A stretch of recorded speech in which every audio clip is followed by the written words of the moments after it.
আসলে এটা আমার ভালো গুণের পরিচয় না, আমি একজন মুসলমান। এটা আমার জামা আর লেবাস আর ভাব দিয়ে নয়, আমার চরিত্র দিয়ে প্রকাশ পাবে। অতএব আমি কোন পীরের মুরিদ সেটা আমার ইসলাম হোসেনের একজন পীরের মুরিদ হব, এর মানে এ নয় যে অন্য পীরকে আমি গালি দেব।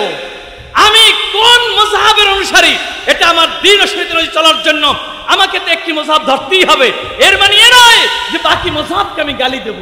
আমি আমার আমলি জিন্দেগি গঠন করার জন্য আমি তো অবশ্যই কোরআন ও সুন্নাহ মোতাবেক আমল করব, কি বলা ঠিক কিনা? কিন্তু এর মানে এ নয় যে আমি যাবে নামাজ পড়ি, আমি রফিয়ে দেন মাত্র একবার করি, আমি বারবার হাত তুলি না। একবার হাত তুলে নামাজ শুরু করি, কি বলে ঠিক কিনা? কিন্তু আমার পাশের ভাই বারবার হাত তুলতেছে, তার হাদিস আমার মতো মজবুত হোক আর না হোক, সে দুর্বল হাদিস হয়, আমি যদি তাকে গালি দেই তাহলে তাকে গালি দেওয়া একটা হাদিস গালি দেওয়া। কেন আমি গালি দেব? আমি বেশি বেশি বলতে পারি, ভাই তোমাকে অনেক ভালোবাসি, একটি মজবুত হাদিস থাকতে তুমি একটি দুর্বল হাদিসের পালন করে তুমি অনেক ন্যাক হারিয়ে ফেলতেছো, আসো না একবারই রফিয়ে দেন করো, বাকিগুলো আর করতে হবে না। আমি এটা বুঝাতে পারি, কিন্তু আমরা যখন ধর্মের নাম নিয়ে আমাদের প্রতিপক্ষ সাজাই, শত্রুতা করি, রক্ত ঝরাই, তখন প্রকারান্তরে আমি বেঈমান হয়ে যাই। আর এই জন্যই রাসূল বলতেছে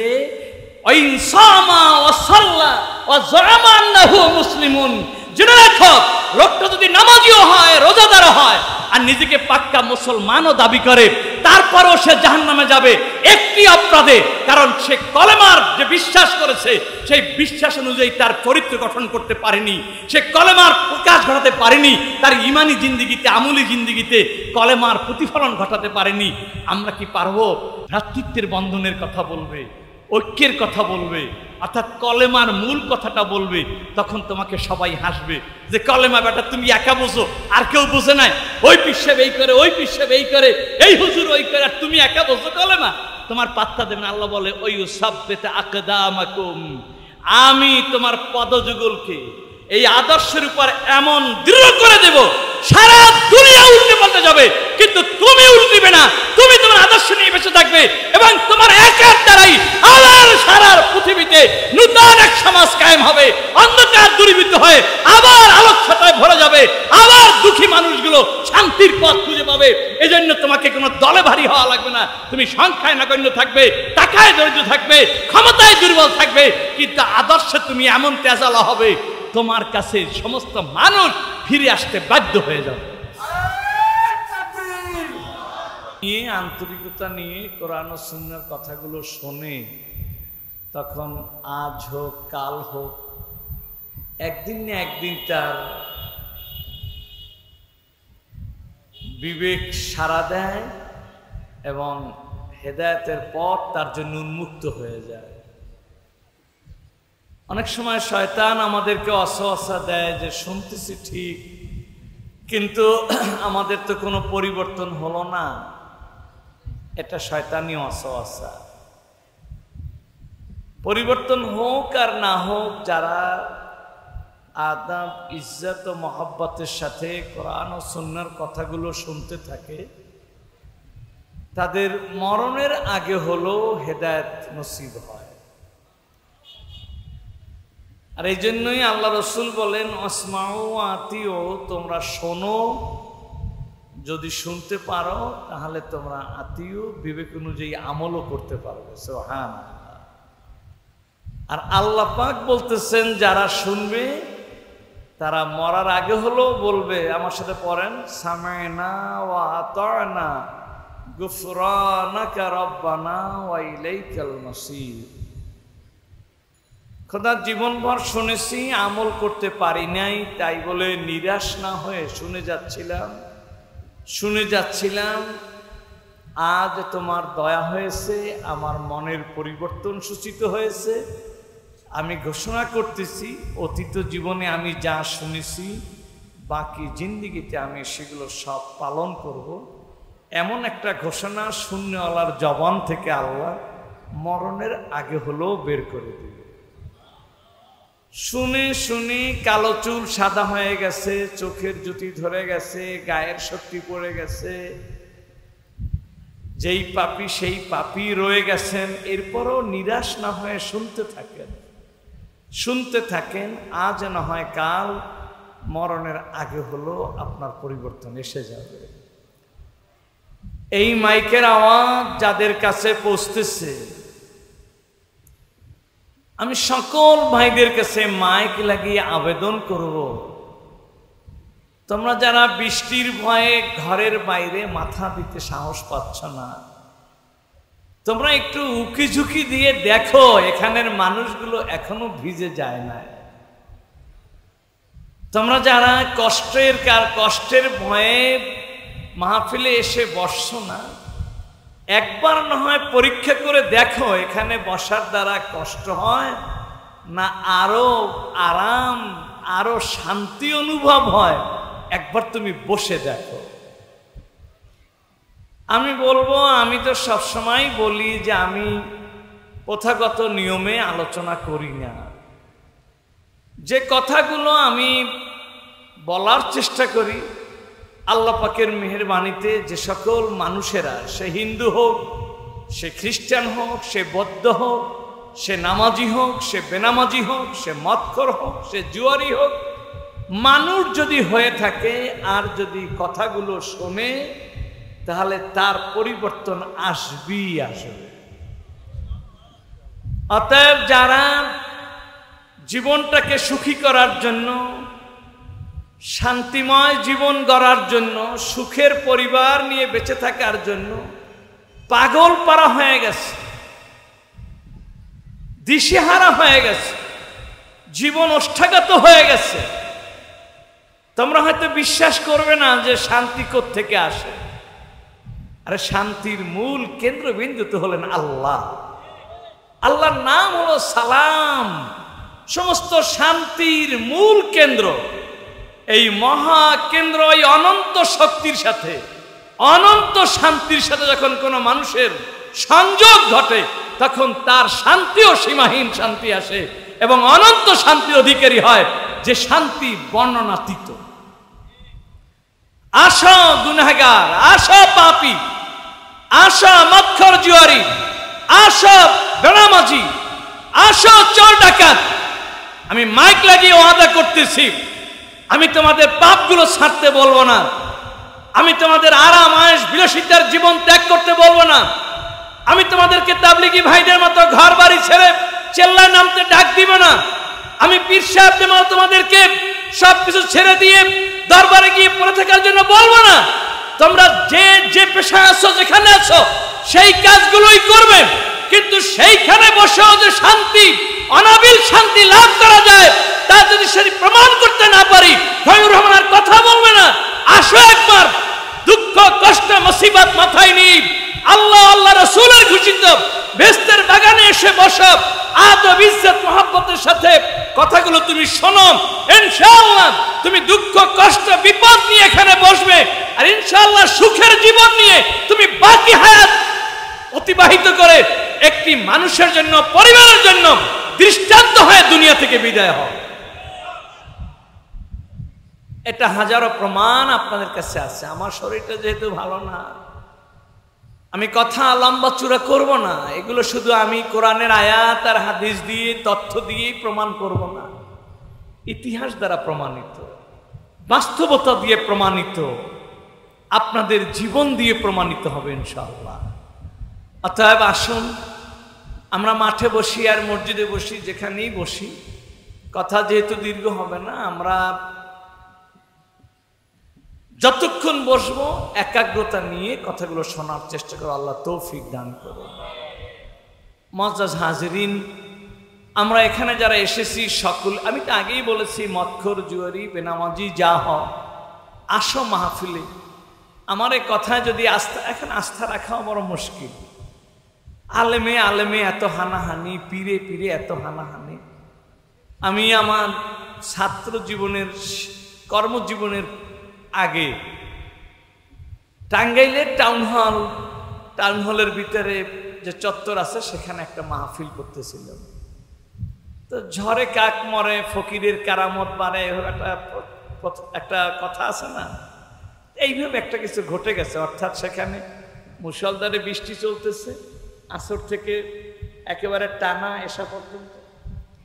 তো কর্তৃপক্ষ সিদ্ধান্তে পৌঁছে গেছে মাহফিল তো হবে না।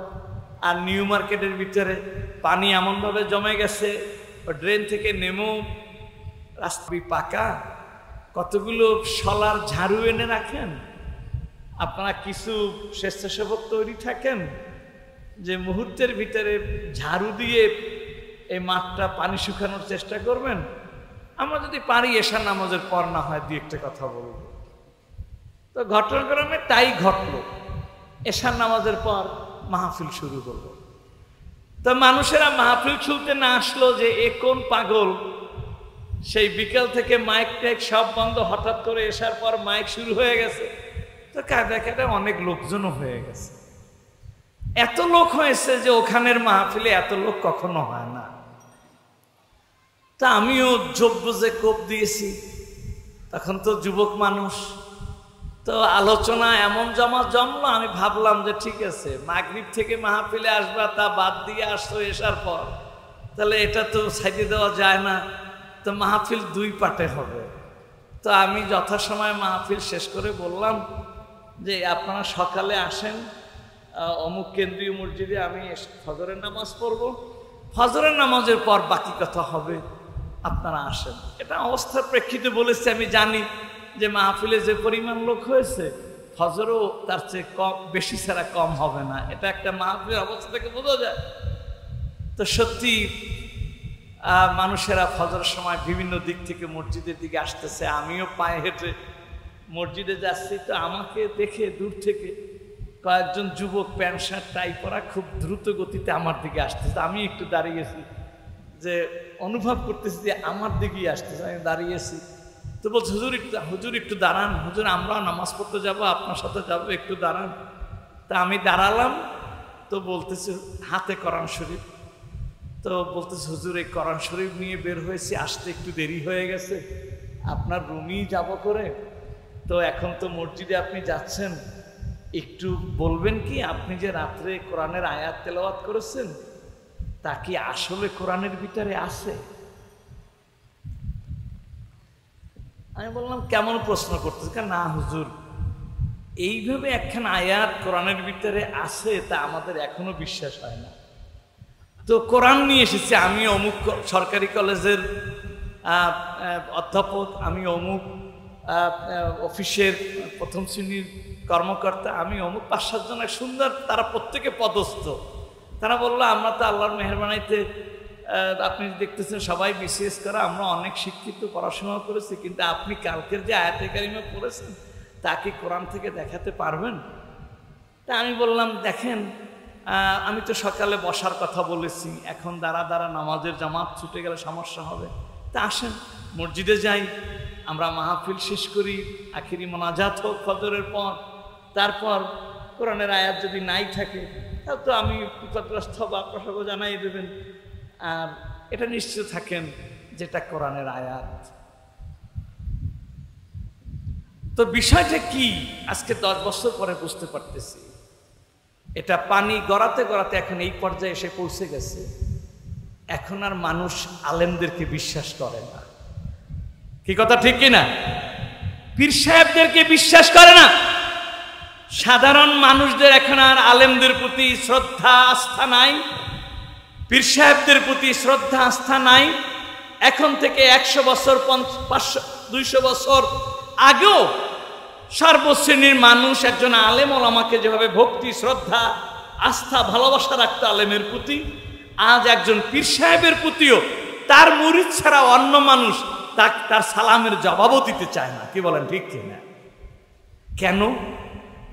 কারণ এরা যখন পরস্পর গালাগালিতে লিপ্ত, এরা যখন পরস্পরের বিরুদ্ধে আপনার বাকবিতণ্ডায় লিপ্ত, সাধারণ মানুষগুলো তখন দিশেহারা হয়ে গেছে। এ ওকে মিথ্যাবাদী বলতেছে, ও ওকে ধান্দাবাজ বলতেছে, এমন করে করে এমন একটা অনাস্থা মানুষের সৃষ্টি হয়ে গেছে। এখন কি খৈলুর রহমান নেসারাবাদী এসেছে, কি অমুক পীর সাহেব এসেছে, কোনো কিছুরই দাম সাধারণ মুসলমানের কাছে নাই। এই জন্য তাফসীরের কিতাবে এসেছে, যখন সমাজের ধর্মপ্রাণ মানুষগুলো সাধারণ মানুষের আস্থা হারায়, বিশ্বাস হারায়, সাধারণ শ্রেণীর মানুষ যখন এই উচ্চ শ্রেণীর এই ধার্মিক মানুষদের প্রতি আস্থা ও সম্মান দিতে ব্যর্থ হয়, তখন দিনে দিনে তারা কেতাবের উপরও আস্থা হারিয়ে ফেলায়। তখন তাদের ধারণা হয় যেই মৌলবী কোরআনের ব্যাখ্যা উল্টো দিতে পেরেছে, যে পীর সাহেব তার পীরগিরি রক্ষা করতে গিয়ে আর এক পীরকে হত্যা করতে পেরেছে, যে মুরিদ সাহেব মুসলমান হয়ে আর এক মুরিদের মাথা ফাটিয়ে রক্ত ঝরাতে পেরেছে, সে তার আত্মস্বার্থ, সে তার দলগত স্বার্থ, সে তার ব্যক্তিগত স্বার্থ রক্ষা করতে গিয়ে কোরআনের আয়াত পরিবর্তন করতে পারে, সে হাদিসও পাল্টাতে পারে। আর তাই আমরা আজকে দেখতেছি একদল মানুষ বের হয়ে গেছে যারা বলে হাদিস মানি না, কেবল কোরআন মানি। আহলে কোরআন দাঁড়িয়ে গেছে, কি বলেন ঠিক কিনা? আজকের একদল মানুষ বের হয়ে গেছে আহলে কোরআন হয়েও তারা বলতেছে কোরআনের ভিতরে উল্টো পাল্টা আছে, কোরআনকে আবার নতুন করে সাজাতে হবে। এগুলো সব আমাদের হস্ত অর্জিত। সুতরাং তাফসীরের কিতাবে এসেছে, যখন ধর্মপ্রাণ মানুষগুলো, ধর্মের পথপ্রদর্শক বৃন্দ, ওলামায়ে কেরাম, আউলিয়ায়ে কেরাম, বুজুর্গানে দ্বীন, তারা মানুষের আস্থা হারায় তাদের আচরণে, তাদের কর্মকাণ্ডে। সাধারণ মানুষ যখন বিব্রত হয়ে যায়, তখন তারা কোরআন হাদিসের উপরও আস্থা হারিয়ে ফেলে। আর সেটাই আল্লাহ আমাকে আজকের থেকে আমার ছাত্র জীবনের পরেই কর্মজীবনের সূচনাতে একটি মাহফিলে আল্লাহ আমাকে দেখিয়ে দিলেন যে বড় বড় শিক্ষিত হয়ে চলে এসেছে, আসলে কি আয়াত কোরআনের ভিতরে আছে? অর্থাৎ তাদের ধারণা মৌলবী কোরআনের আয়াত বানিয়েও বলতে পারে, তার কথাকে সাব্যস্ত করার জন্যই হয়তো চটকদার এমন কোন আরবি ভাষায় বলেছে যা আদৌ কোরআনের ভিতরে নাই। পৃথিবীতে যুগে যুগে আপনাদের কষ্ট হয় নাকি? আমি একটু সুরসার দিয়ে ওয়াজ করলে আপনারা খুশি হতেন, কিন্তু আমার যে ভীষণ কষ্ট হয়।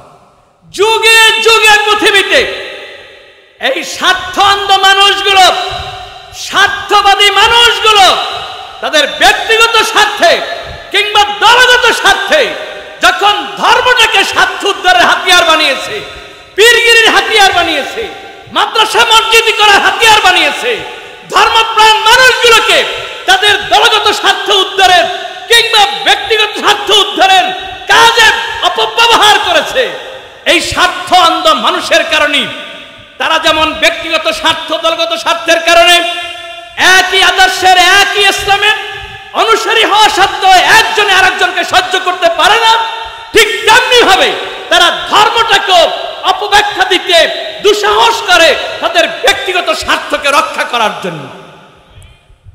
যখনই পৃথিবীতে এই স্বার্থবাদী মানুষগুলো, এই স্বার্থপরায়ণ মানুষগুলো, স্বার্থ অন্ধ মানুষগুলোর তাণ্ডবে পৃথিবীতে শান্তি দূরীভূত হয়ে মানুষগুলো দুঃখ যন্ত্রণায়, কলহে, দ্বন্দ্বে, শত্রুতায় লিপ্ত হয়ে গেছে, তখনই আল্লাহ মানব জাতিকে রক্ষা করার জন্য কোন না কোন নবী রাসূলকে পাঠিয়ে দিয়েছেন, যাও আবার ওদেরকে স্বার্থ মুক্ত হয়ে কেবল আল্লাহ কেন্দ্রিক একটি পারস্পরিক সম্পর্ক গড়ে তোলার জন্য ব্যবস্থা গ্রহণ করো। ওরা ব্যক্তিগত স্বার্থে, দলগত স্বার্থে ওরা আজকের মানুষ নাম থেকে বহিষ্কার হয়ে ওরা এখন মানুষ নামের কলঙ্কে পরিণত হয়ে গেছে। আমি এখন যে কথাটি বলতে চাই এটা আলেমদের জন্য খুব প্রযোজ্য, সাধারণ ভাইদেরকেও বলবো, আপনারা কি আমার কথাটা বুঝতে খুব কষ্ট হয়? একটু মাথা খাটিয়ে শুনতে পারবেন তো? মাথার কাজ করতে গেলে একটু ঘুম আসে, এই জন্য অঙ্কের ক্লাসে ছাত্ররা ঘুমায় বেশি, কারণ মাথা যেখানে ব্যবহার করতে হয় সেখানে ঘুম আসে। কিন্তু আমি যে বড় দুঃখিত, কি করে আমি লাইলি মজনুর কিসসা বলে মাহফিল জমাবো? আমাকে যে কন্ট্যাক্ট করে আনা হয়নি, কোনো টাকার বিনিময়ে আমি যেহেতু ওয়াজ করতেছি না, এবং আগামী বছর আমি দাওয়াত না পেলে আমার হাদিয়ার কমতি ঘটবে, এই লোভে পড়ে আমি সুন্দর করে ওয়াজ করব, এটা যে আমার দ্বারা সম্ভব না। আমি যদি একটি কথাও বলি, আল্লাহ যেই কথার দ্বারা আল্লাহ রাজি হবেন, আমার আল্লাহর বান্দা হিসেবে আমার বলা প্রয়োজন, আমার বিবেক বলতেছে, আমি সেই বিবেক বর্জিত কথা বলে মাহফিল জামাতে যে আমি পারবো না। একটু যদি ঘুমও আসে তাহলে আপনারা পাশের ভাইয়ের ঘুম ভাঙার জন্য পিঠের উপর একটা না হয় হাতের মোছা দিয়ে সজাগ করে দিবেন। পারা যাবে কি? পারা যাবে? কে কে প্রস্তুত আমার এই কথাগুলো শোনার জন্য সর্বোচ্চ আন্তরিকতা নিয়ে বসবেন। আল্লাহু আকবার বলে হাত তুলে দেন।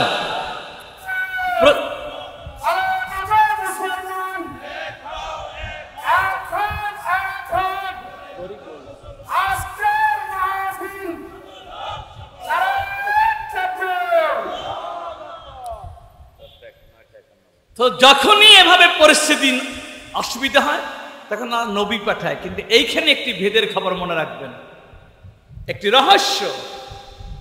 নবী এসে প্রথম নিজেকে নবী দাবি করে না। যদি নবী বানিয়ে নবী পাঠাতে হয় তাহলে আল্লাহ মানুষ নয়, ওই যে একটা গান গায় না, অথার্ব কোথার মূর্খ লিখেছে, আর আমাদের এই সাধারণ মানুষগুলো তালে তালে গাইতে থাকে, মানুষেরই রূপ ধরিয়া এলেন নবী ধরাতে। কি ঠিক কিনা? নবী কি মানুষের বাইরে নাকি? মানুষের রূপ ধরে আসবে?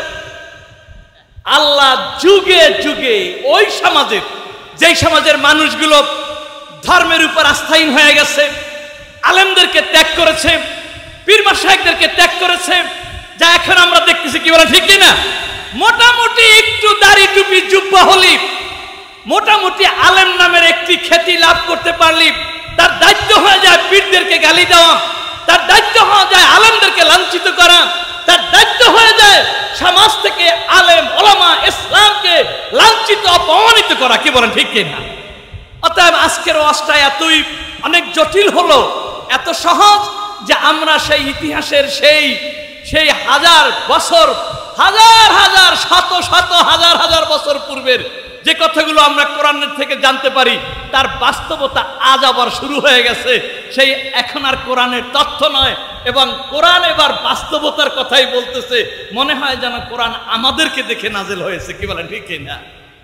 তো মানুষগুলো যখন আস্থা হারিয়ে ফেলে, তখন আল্লাহ মানুষের ভিতর থেকে কোন মানুষকে আল্লাহ বাছাই করেন, গ্রহণ করেন, বা বাছাইকৃত একটি মানুষ কি ওই সমাজের ভিতরে বসবাসের ব্যবস্থা করে দেন। সেও একজন ওই সমাজের মানুষ, সেও তাদের মতো খায় দায় ঘুমায় সব কিছু করে, কিন্তু তার চারিত্রিক বৈশিষ্ট্য, তার মাধুর্যতা, তার সততা, তার ন্যায়পরায়ণতা, তার দৃঢ়তা, তার নেতৃত্ব, তার চারিত্রিক বৈশিষ্ট্য এমন হয় যে ওই সমাজের মানুষগুলো তাকে স্বাভাবিক কারণেই শ্রদ্ধা করতে থাকে এবং তার উপরে আস্থাশীল হয়ে যায়। সুতরাং এতিম মুহাম্মদ বলেন না সাল্লাল্লাহু আলাইহি ওয়াসাল্লাম, নিরক্ষর মুহাম্মদ বলেন না সাল্লাল্লাহু আলাইহি ওয়াসাল্লাম, দরিদ্র মুহাম্মদ সাল্লাল্লাহু আলাইহি ওয়াসাল্লাম, কোন দিক থেকে সে মানুষের কাছে সম্মান ও মর্যাদা লাভের ব্যক্তি নয়, কিন্তু তার চারিত্রিক বৈশিষ্ট্য, তিনি যে অত্যন্ত ন্যায়পরায়ণ, তিনি যে অত্যন্ত সৎ, তিনি যে অত্যন্ত সত্যবাদী, তিনি যে অত্যন্ত চারিত্রের উচ্চ শিকার অবস্থানকারী, সমস্ত আরবের কি কাফের, কি মুশরিক, কি বেঈমান, কি খোদাদ্রোহী, কি ধর্মদ্রোহী যে মানুষগুলো আল্লাহকে পর্যন্ত অস্বীকার করতেছে, সেই মানুষগুলো মুহাম্মদকে শ্রদ্ধা করতেছে। মুহাম্মদ আলামিন, মুহাম্মদ সত্যবাদী।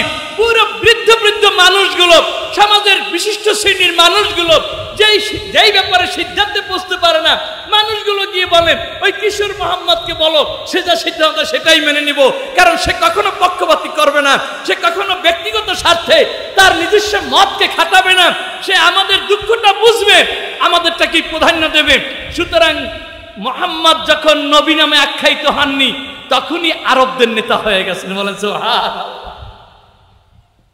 সুতরাং আরবের মস্তান তাগড়া যুবকদেরকে ডেকে নিয়ে বলতেছে, আসো আমরা মুসলিমের পক্ষে থাকি, আমরা অসহায় মানুষের সহায় হই, আমরা দুঃখী মানুষের চোখের দুঃখ মোছাই।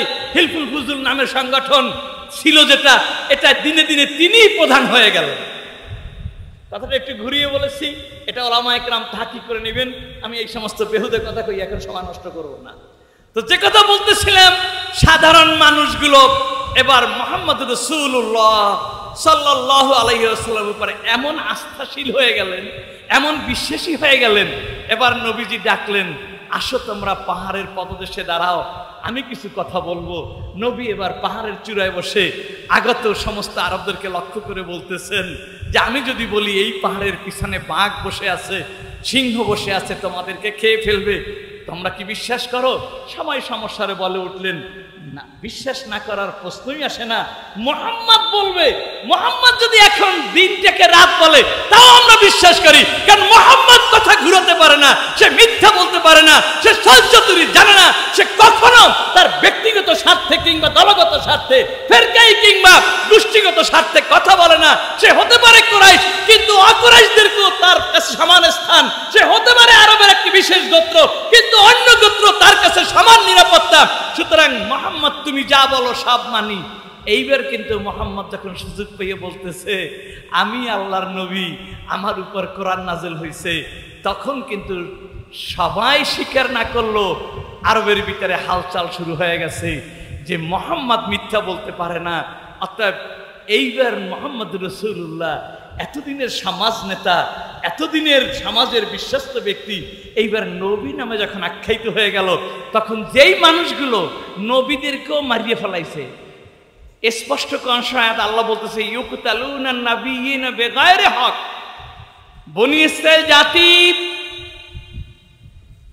তাদের নবী বিদায়ের পর ধর্মকে অপব্যবহার করতে করতে, ধর্ম ব্যবসা করতে করতে সাধারণ মানুষকে এমনভাবে অতিষ্ঠ করেছে যে সাধারণ মানুষ শুধু ধর্মকে অস্বীকার করে নাই, এই ধর্মের নাম নিয়ে যারা আসছে তাদেরকেও হত্যা করে ফেলেছে।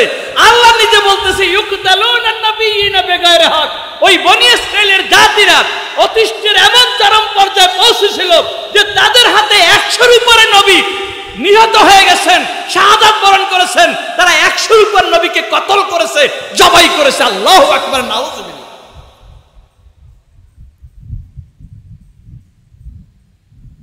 যেই দিকে আমরা অগ্রসর হচ্ছি, ও মৌলবী, ইউটিউব ফেসবুক লাগিয়ে তোমাকে পীরের বুদ্ধি বলতে হবে না।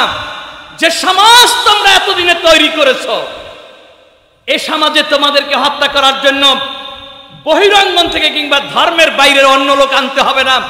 মানুষ বাঁচার জন্যই তোমাদেরকে হত্যা করবে, দিশাহারা হয়ে যাবে। সুতরাং নবী 1 লাখ কিংবা 2,24,000 নবী যারাই পৃথিবীতে এসেছেন তাদের প্রেক্ষাপট খুঁজলে পাওয়া যাবে তিনি নবী নাম দাবি করে সম্মানী হননি, বরং সম্মান সমাজ থেকে অর্জন করে ওই সম্মানী ব্যক্তি, আস্থাভাজন ব্যক্তি যখন বলেছে আমি নবী, তখন সমাজের বিশিষ্ট শ্রেণীর মানুষেরা স্বীকার করে নিয়েছে, হ্যাঁ এই লোকই নবী হবে।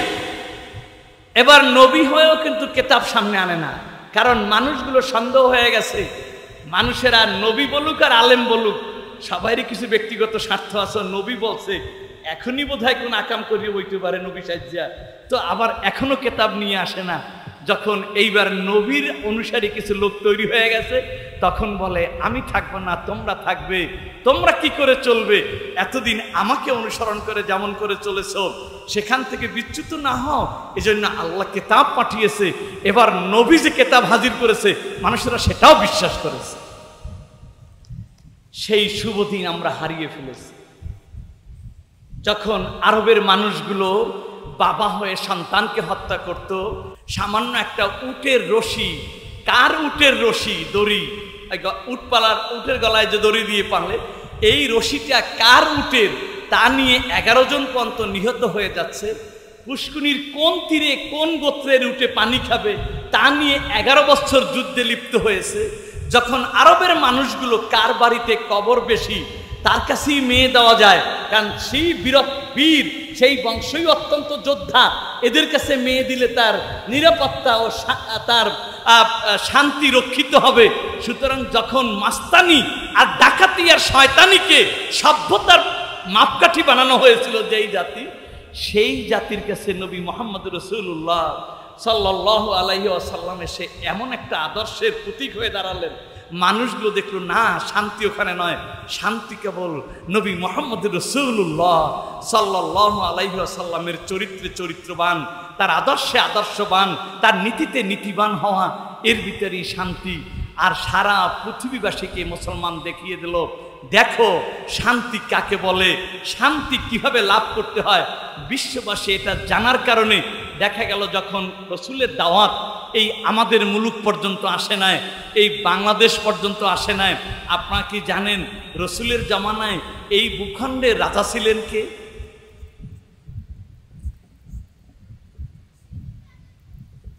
তো রসুল বিদায় হয়ে গেছেন, রসুলের আদর্শের জোয়ার চলছে, এই পাক ভারত পর্যন্ত খবর পৌঁছে গেছে। সুখী হওয়ার, শান্তি লাভের বিশাল এক মডেল নবী মুহাম্মদ রাসূলুল্লাহ সাল্লাল্লাহু আলাইহি ওয়াসাল্লাম, তার আদর্শের ভিতরেই শান্তি ও সুখ রয়েছে।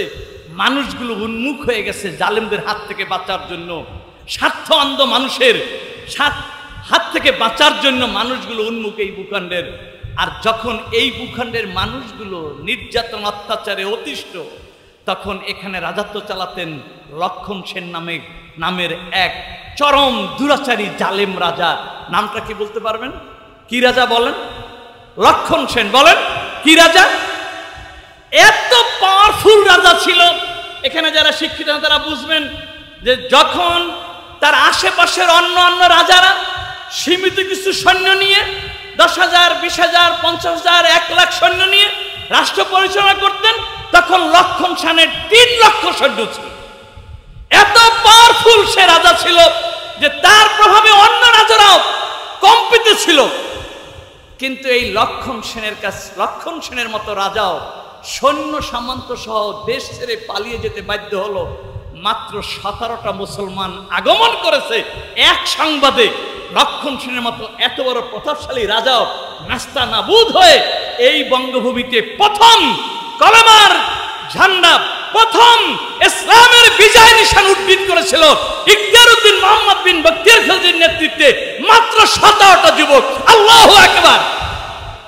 আমরা মনে করি এই 17টা যুবকের হাতে এমন কোন জাদুর কাঠি ছিল, এসে স্পর্শ করে দিল আর লক্ষণ সেন বেহুশ হয়ে গেল, সৈন্যগুলো হাত অবশ হয়ে গেল, আর একেবারে মন্ত্রের ঠেলায়, জাদুর ঠেলায় মুসলমানরা এই রাজধানীতে বসে গেছে। এই হলো আমাদের অভ্যাস। কিন্তু বাস্তবতা কি জানেন? কিছুই না, একেবারেই স্বাভাবিক ছিল। কিন্তু এই ভূখণ্ডের হিন্দুরা জানতো যে আমাদের লক্ষণ সেন আমাদের উপর কেবল জুলুমি করে, আমাদের উপরে বর্ণ বৈষম্য, আমাদের উপর শ্রেণী বৈষম্য, আমাদের উপর জুলুম অত্যাচার, আমাদের অধিকার রক্ষা হচ্ছে না, আমাদের ব্যক্তিগত স্বাধীনতা নাই, আমাদের ধর্মীয় স্বাধীনতা নাই, আমাদের পারিবারিক স্বাধীনতা নাই, আমাদের সমাজে মানুষের বাঁচার কোনো পথ নাই। এমন জালেম রাজার হাত থেকে বাঁচতে পারব কিভাবে বাঁচবো? যখন তারা শুনতে পেল যে মুহাম্মদের আদর্শের অনুসারী একদল যুবক দেশে এসে পড়েছে, সে মুসলমান নাকি এটা খোঁজার সময় নাই। জালেমের হাত থেকে বাঁচার জন্য যাদের আশ্রয়ে জুলুম থেকে মুক্তি পাওয়া যাবে ওই মুসলমানের হাত তারা শক্তিশালী করে দিল, তারা সাড়া দিয়ে দিল, আসি তোমাদের সাথে, আসো তোমরা সিংহাসনে বসো, মুসলমান তুমি দেশ চালাবে, আমরা হিন্দু হয়ে আমাদের অধিকার তোমাদের দ্বারাই রক্ষা করব, লাভ করব। মুসলমান রাজ্য শাসন করে প্রমাণ করে দিল যখন যে না, মুসলমানই পারে, নিজে যেমন সুখী হয় তেমন তার আশ্রয়ে আসা সমস্ত মানুষগুলো, সে কলেমা পড়ুক আর না পড়ুক, মুসলমান হোক আর না হোক, সে উপজাতি কিংবা হিন্দু কিংবা বৌদ্ধ কিংবা খ্রিস্টান কিংবা ইহুদি কিংবা ধর্মহীন, যাই হোক, সমস্ত মানুষের নিরাপত্তা, শান্তি, অধিকার কেবল মুসলমান দিতে পারে। এটা যখন প্রচার হয়ে গেল তখন শুধু লক্ষণ সেনের দেশে ইসলাম কায়েম হলো না, পাক ভারতের অধিকাংশ জায়গায় এমনভাবে ইসলাম কায়েম হলো, সেই ইসলামের কারণে আজকের পাকিস্তানের মতো দেশ, সেই ইসলামের কারণে আফগানের মতো দেশ, সেই ইসলামের কারণে আমরা কি শ্রীলঙ্কা, কি ভুটান, কি স্পেন, আমরা সব জায়গায় দেখি মুসলমানের আগমন। মুসলমান কিন্তু এই সেদিনের মুসলমান সে তুলনায় তাদের পরিচয় অনেক পূর্বের গ্রহণ করেছে। এই সমাজের অমুসলমানরাই তাদের প্রয়োজনে, কি বলেন ঠিক কিনা? কথায় কথায় এসে গেছে, তাই আমি বলে ফেলেছি। সুতরাং নবী এসেও প্রথম কিতাব বলে না, কারণ কিতাব কইলে ওরা বিশ্বাস করবে না, নবী কইলেও বিশ্বাস করবে না। প্রথম তিনি আদর্শের দ্বারা সাধারণ মানুষের আস্থা অর্জন করেছেন। এরপরই বলতেছে ভাই আমি তো নবী, তো তারা তা মেনে নিয়েছে। এরপর বলেছে এই নবীর পক্ষ থেকে এই তো কিতাব, এভাবেই চলবে, মানুষ তাও মেনে নিয়েছে। দুর্ভাগ্য 1400 বছরের ব্যবধানে আমার নবীর রেখে যাওয়া সেই কোরআন, আমার নবীর রেখে যাওয়া সেই হাদিস এখন সমাজের মানুষেরা অস্বীকার করে ফেলেছে। আপনি করেন নাই, কিন্তু না আপনিও করেছেন। কি করে করেছেন এত ব্যাপক আলোচনা যাবে না। বিশ্বাস করেন, এমন কঠিন সময় যখন তৈরি হয়, যখন মানুষেরা তাদের ধর্মের অনুসারী, ধর্মের প্রবক্তা, ধর্মের আলেম ওলামা পীর মাশায়েখদের প্রতি আস্থা হারিয়ে, ধর্মীয় কিতাবের প্রতিও আস্থা হারিয়ে ফেলে, এই কঠিন সময় আবার যেহেতু নবী আসা প্রয়োজন, আর নবী যেহেতু আসবে না, এই সময় নবীর উম্মতদের ভিতর থেকে একজন আদনা মানুষও যদি ধর্ম রক্ষার জন্য, যেই ভুলের কারণে মানুষেরা ধর্ম ত্যাগ করতেছে, যেই ভুলের কারণে ইসলাম বুলুণ্ঠিত হচ্ছে, এইটা অনুভব করে একটা আদনা মানুষ যদি অগ্রসর হয়ে যায়, আল্লাহ বলতেছেন তানসুরুল্লাহ ইয়ানসুরুকুম ওয়া ইউসাব্বিত আকদামাকুম।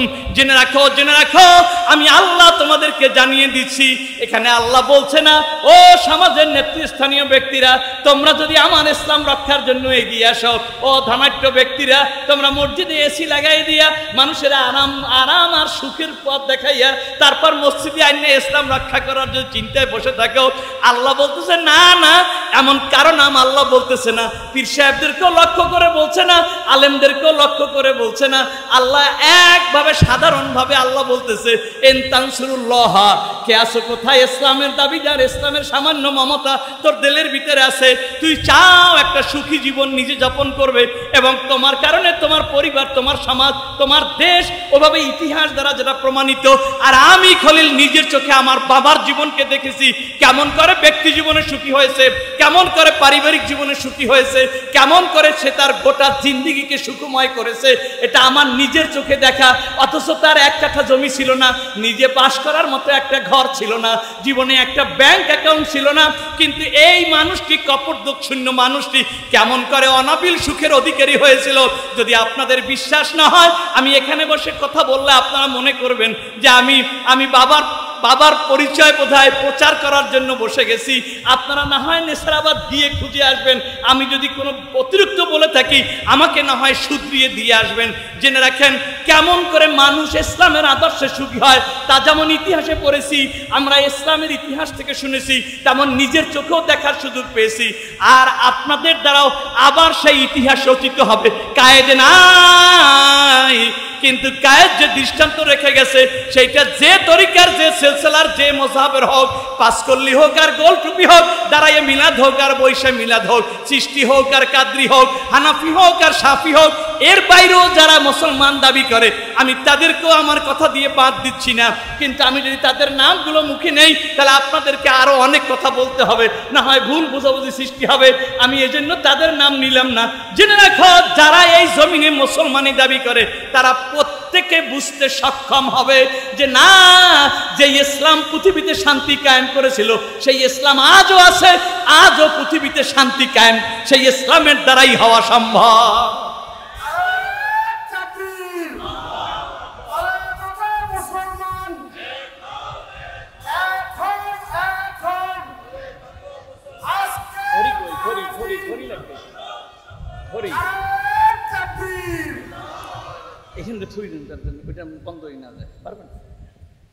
তো আমি যে কথা বলতেছিলাম, কথা আর বৃদ্ধি করব না। শান্তি প্রতিষ্ঠিত হবে কিভাবে? আল্লাহ বলতেছে, যখন মানুষের এভাবে ইসলামটাকে হারাই ফেলাইবে নিজেদের ভুলের কারণে, এন তানসুরুল্লাহ, এই কঠিন সময় তোমাদের ভিতরে কেউ যদি আগাই আসে আল্লাহর সাহায্যে, সুবহানাল্লাহ। এখানে কোনো ব্যক্তি, শ্রেণী, দল, গোষ্ঠীকে আল্লাহ সম্বোধন করতেছে না। এন তানসুরুল্লাহ, তোমাদের ভিতরে যে কেউ আল্লাহর সাহায্যে এগিয়ে আসবে, ইয়ানসুরুকুমুল্লাহ,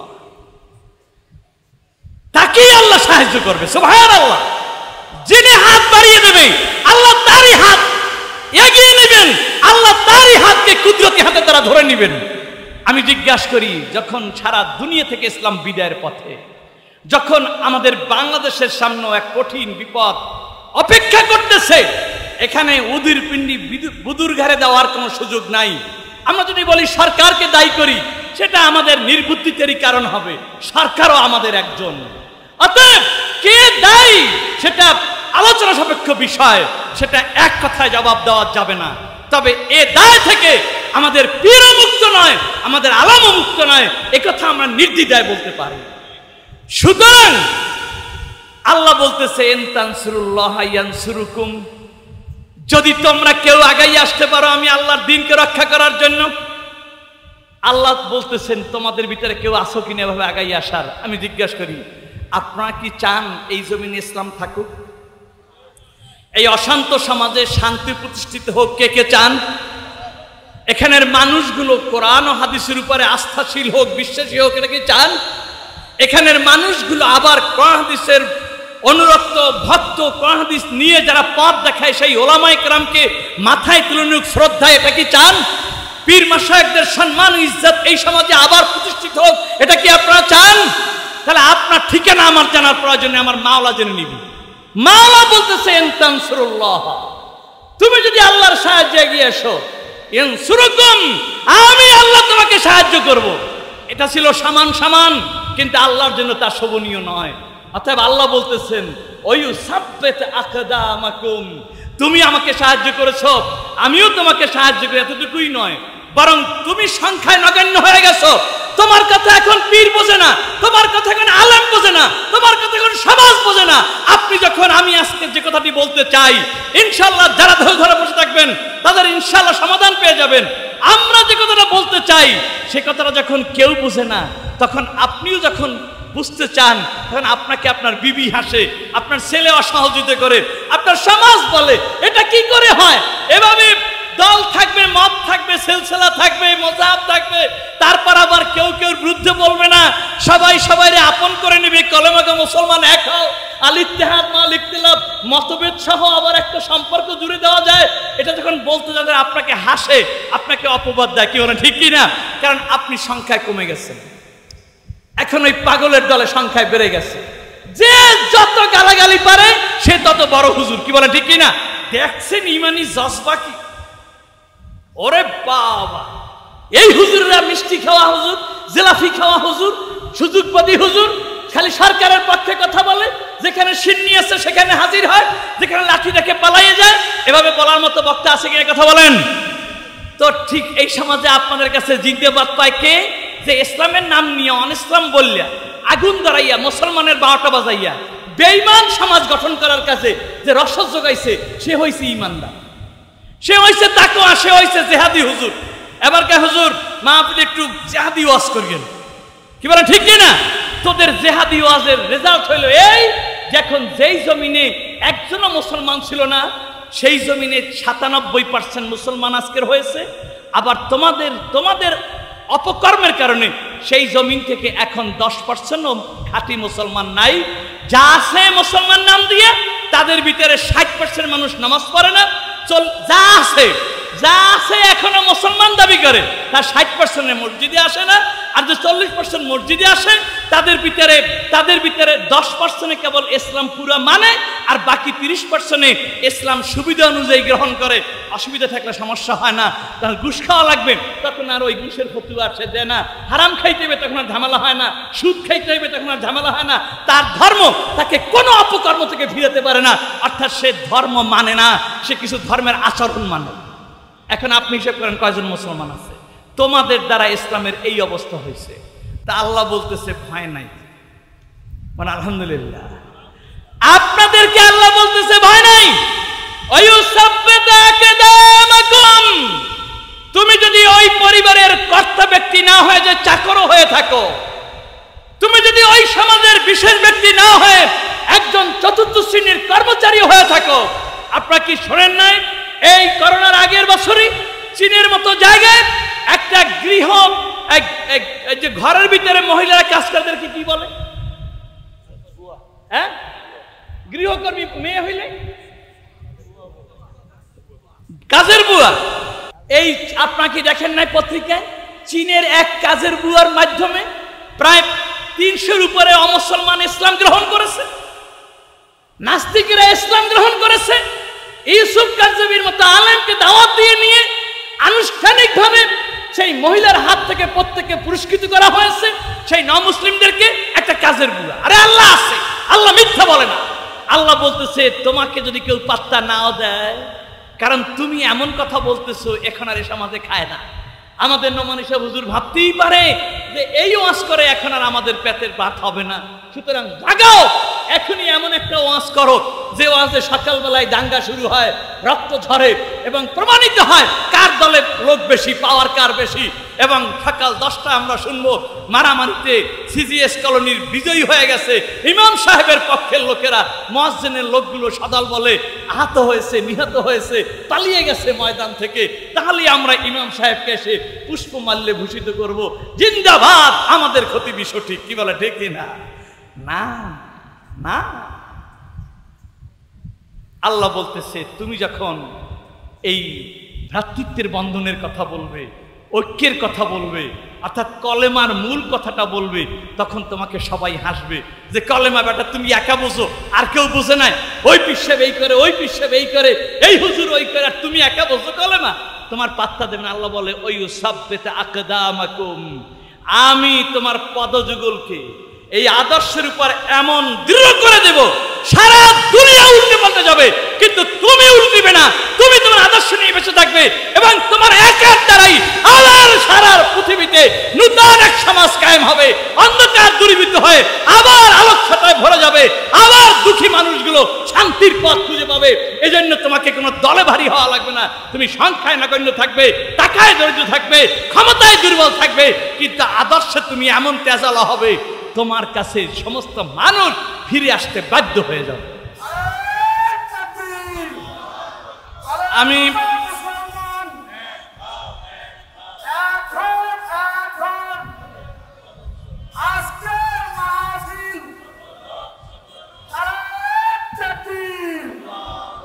আমাদের সেক্রেটারি জেনারেল জনাব মাওলানা মাসুম বিল্লাহ আজিজাবাদী আপনাদেরকে সংক্ষিপ্ত আলোচনা করতেছিল। সব বক্তা দিয়ে আলোচনা গঠনমূলক হয়েছে। আসরের পর প্রথমে বোধহয় কোন মহাসাব আলোচনা করলেন? বাইতুল শরীফের মহাদ্দেশ কই? বাইতুল শরীফের। আমি এত খুশি হয়েছি, আমি বলি এই লোকটার কোথা থেকে কি ঝালকুটি বাড়ি নাকি, কায়েসাম হুজুরের সন্তান টন্তান হয় নাকি? কথাগুলো সব মনে হয় যেন অক্ষর অক্ষর সব কায়েসাম হুজুরের অক্ষর বলতেছে, কিন্তু সাউন্ড যে আমার পরিচিত মনে হয় না। কথার ভিতরে যে একটা চিটাগাংয়ের ভাব আছে, নিশ্চয়ই জ্বালা কঠিন না। এর পরক্ষণেই চিটাগাং আন্তর্জাতিক ইসলামী বিশ্ববিদ্যালয়ের অধ্যাপক জনাব ডক্টর আমিনুল হকের আলোচনা। আমি তো ভাবছি যে অনেক বেশি জ্ঞানী হলে তারা তো আর আমার কথা বুঝবে না, তারা তো তাদের মতো করে বুঝাইবে। কিন্তু আমি আশ্চর্য হয়ে গেলাম, স্টেজে সেও কথা বলতেছিল এমনভাবে তা যেন প্রথাগত কোনো শিখানো ওয়াজ নয়, কোনো বুলি নয়, এ যেন তার গঠনমূলক এই সমাজকে নিয়ে ভাবনার কথা বলতেছে। তাই আমি ভাবছি বড় বক্তা সব আসর মাগরিবের আগেই শেষ হয়ে গেল, রাষ্ট্রে তো আমার পালা, তা আমার সুবিধাই হবে আমি। কিন্তু তারপর দেখি আবার মাগরিবের পর আবার 3 জন বক্তা। প্রথম ডক্টর শহীদুল হক চিটাগাং ইউনিভার্সিটির সাংবাদিকতা বিভাগের অধ্যাপক ডক্টর শহীদুল হক। আমি এত খুশি হয়েছি, আমি তাকে নামাজের সময় বলেছি তুমি জেকের আজকার দোয়ায় অনেক সময় নিয়েছো, কিন্তু আলোচনা যত সংক্ষেপই হোক, আমি মনে করি 6 ঘন্টা আমাদের চাইতে ওইটার অ্যাকশন বেশি হয়েছে। তো আলহামদুলিল্লাহ। এরপর সেক্রেটারি জেনারেল তো এমনি এখন, সে তো আমি অসুস্থ সফরে যাই না, এখন সেই আলোচনা করেন, কিন্তু এত গঠনমূলক কথা বলেন এটা আমি কল্পনা করিনি। আর আমাদের মহানগরের মুআল্লিম আমাদের নোমানি হুজুর, তার কথা বলবো কি, সে তো জাত বক্তা, ফেতরাতগত স্বভাবগত বক্তা, অতএব তার তো সুন্দর হবেই। আমি আপনাদের কাছে অনুরোধ করব, আসুন এই মাহফিলকে প্রথাগত মাহফিল মনে করবেন না। যারা ইসলাম লাভের দ্বারা দুনিয়ায় শান্তি নিশ্চিত করবে, তাদের দুনিয়ার শান্তি শেষ নয়, তারা আখেরাতেও শান্তির অধিকারী হবে। আর এটার নামই মুসলমান, এটার নামই ঈমান। কারণ আমরা জানি আমাদের জীবনটাই শুরু হয় কবর দিয়ে।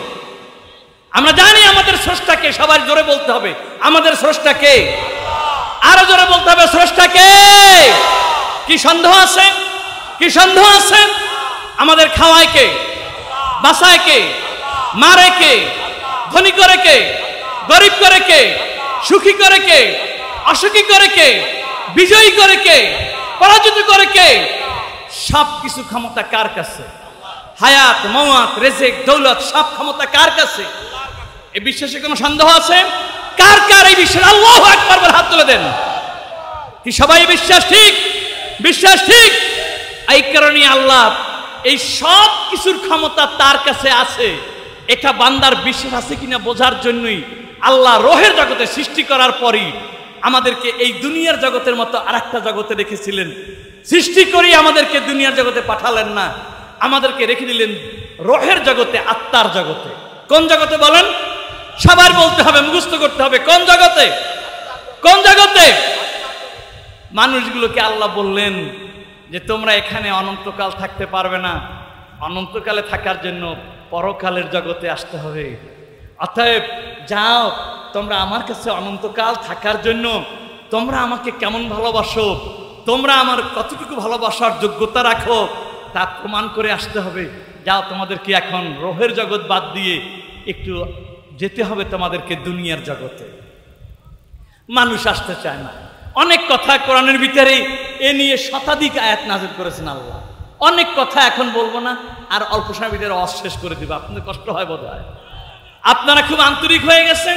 আল্লাহ দেখে যে 18 কোটি মানুষের জন্য বৃষ্টি লাগে ঠিক, কিন্তু এই 18 জন মানুষের কথার কথা বা 1800 মানুষের জন্য বৃষ্টি হলে পর এখন ওয়াজ শুনতে পারবে না, না হয় ওদেরকে ভোর রাত্রে বৃষ্টি দিয়ে দেবো, সন্ধ্যা রাত্রে না হয় বাদ থাকুক।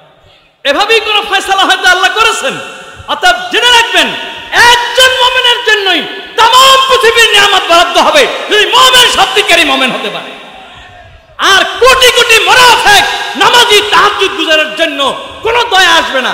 জানেন, এক বক্তা বলেছিল আমরা ফিলিস্তিনের জন্য দোয়া করে হবে কি?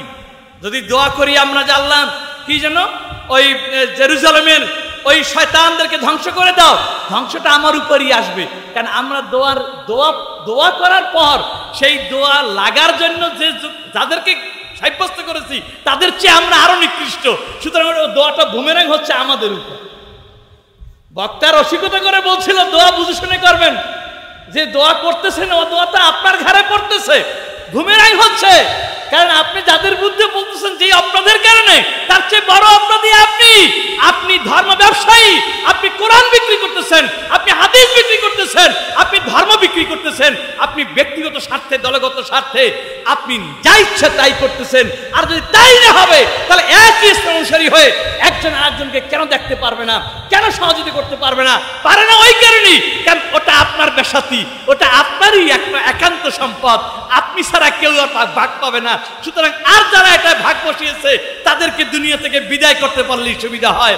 এটা শুধু পীর সাহেব ওলামাদের ক্ষেত্রেই বলছি না, আপনি ইসলামী দলগুলোর ক্ষেত্রেও দেখেন, কোন একটা ইসলামী দল পাওয়ারফুল হয়ে গেলে বাকি দুর্বল দলগুলোরে কেমন করে ধ্বংস করা যায় এই বুদ্ধিতে সবসময় লড়তে থাকে। কি বলেন, ঠিক কিনা? আমি যেহেতু দলীয় রাজনীতি করি না, আমি রাজনীতি করি, তবে দলীয় রাজনীতি করি না। কেন করি না? ইনশাআল্লাহ এ বিষয়ে মুসলিম নেতৃবৃন্দের সাথে আমি আজ হোক আগামীকাল হোক 2-1 দিনের মধ্যেই বসবো এবং সব কথা আমি তাদেরকে বোঝানোর চেষ্টা করবো ইনশাআল্লাহ। আম মজলিসে বলতে গেলে রাত ভোর হয়ে যাবে, আমি সেদিক যাব না। অতএব দলীয় রাজনীতি করি আর না করি, আমি দেখি যে এমন তো দল এর সাথে ছিল ইসলামী দল, যাদের দ্বারা অন্যান্য ইসলামী দল আরো শক্তিশালী হওয়ার পরিবর্তে অন্যান্য দলের 12টা বাজছে। সেই সমস্ত ইসলামী দলের নেতৃবৃন্দ লাঞ্ছিত হয়েছে, জেলে ঢুকেছে, এমন প্রমাণও এই সমাজে আমাদের চোখের সামনে আছে কিনা? অতএব আমি যে কথা আপনাদেরকে বলতেছিলাম যে আসুন, কলেমার যে মূল শিক্ষা, আমরা যখনই বলেছি স্রষ্টা আল্লাহ, আল্লাহ কয়জন? একজন। তা আল্লাহ সূত্রে আল্লাহর সৃষ্টি সবার প্রতি আমাদের দায়িত্ব কর্তব্য এসে গেছে। আল্লাহকে যারাই মেনেছে তারা আল্লাহ সূত্রে আমাদের ভাই হয়ে গেছে। এটাই তো ছিল স্বাভাবিক, এটাই ছিল স্বাভাবিক। কিন্তু আমরা কলেমার শিক্ষা হারিয়ে ফেলেছি, আমরা কলেমার শিক্ষা হারিয়ে ফেলেছি। যে কথাটা আমি আলোচনা করতেছিলাম একটু মনে করে যেতে পারো, হারিয়ে গেলাম। যে এখন যে কথা বলতেছিলাম, হ্যাঁ, আল্লাহ আমাদেরকে সৃষ্টি করলেন, এরপর সব একত্র করে মানুষদেরকে বললেন আমি যে তোমাদের সব দায়িত্ব নিছি, তোমাদের কি বিশ্বাস হয়? কোন সে আয়াত আসলে বলে দিলেন, আমি না বললেন না, আয়াত বলেন, আউট হয়ে গেল প্রশ্ন। আল্লাহ সমস্ত রুহের জগতে, আত্মার সমস্ত আত্মার জগতে একত্রিত করে সম্মেলন করলেন। সম্মেলন ডেকে বলতেছে, এই তোমাদেরকে যে আমি খাওয়াই, বাঁচাই, মারি, সব করি, তোমাদের যা প্রয়োজন সব আমি দেই, এ কথা কি তোমাদের বিশ্বাস হয়? তো মানুষেরা কাসুর মসুর করতেছে। এক বাক্যে অনেকে স্বীকার করলো হ্যাঁ আর কিছু মানুষ কাসুর মাসুর করতেছে, আল্লাহ কয় এবার তোদের রোজার ব্যবস্থা করতে হবে। এ সোজা হইবে না, এই নফস সোজা হইবে না। লা আম্মারাতুন বিসু, এটাকে দমন করতে হলে এবার রোজার ব্যবস্থা করতে হবে। রোজার ব্যবস্থা হয়ে গেল। দুই একটা রোজার পরই 3টে রোজা বোধহয় প্রথম পর্যায়ে, 3টে রোজার পরই রোজা বলতে এইভাবে রোজা না কোনভাবে রোজা, সে রুহুর জগতের ব্যাপার। তো রোজার ব্যবস্থা হয়ে গেল। আবার আল্লাহ জিজ্ঞেস করলেন, আমি কি তোমাদের অভিভাবক? সব ব্যবস্থা আমি করি।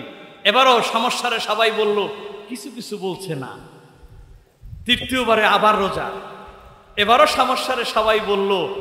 এইবার সবাই বলল, কিছু লোকে আবার বলা হলো না, আবার রোজা। এবার সবাই বাধ্য হয়ে না যায় পরাণ কাকুতি সার জীবন রক্ষা করার দায়ে এবার বলতেছে, হ্যাঁ আল্লাহ আপনি অভিভাবক। তো অনেক কথা সেদিকে যাব না। আল্লাহ প্রথমেই জিজ্ঞেস করেন, আলাস্তু বিরাব্বিকুম, আমি কি তোমাদের অভিভাবক? আমি কি তোমাদের রব?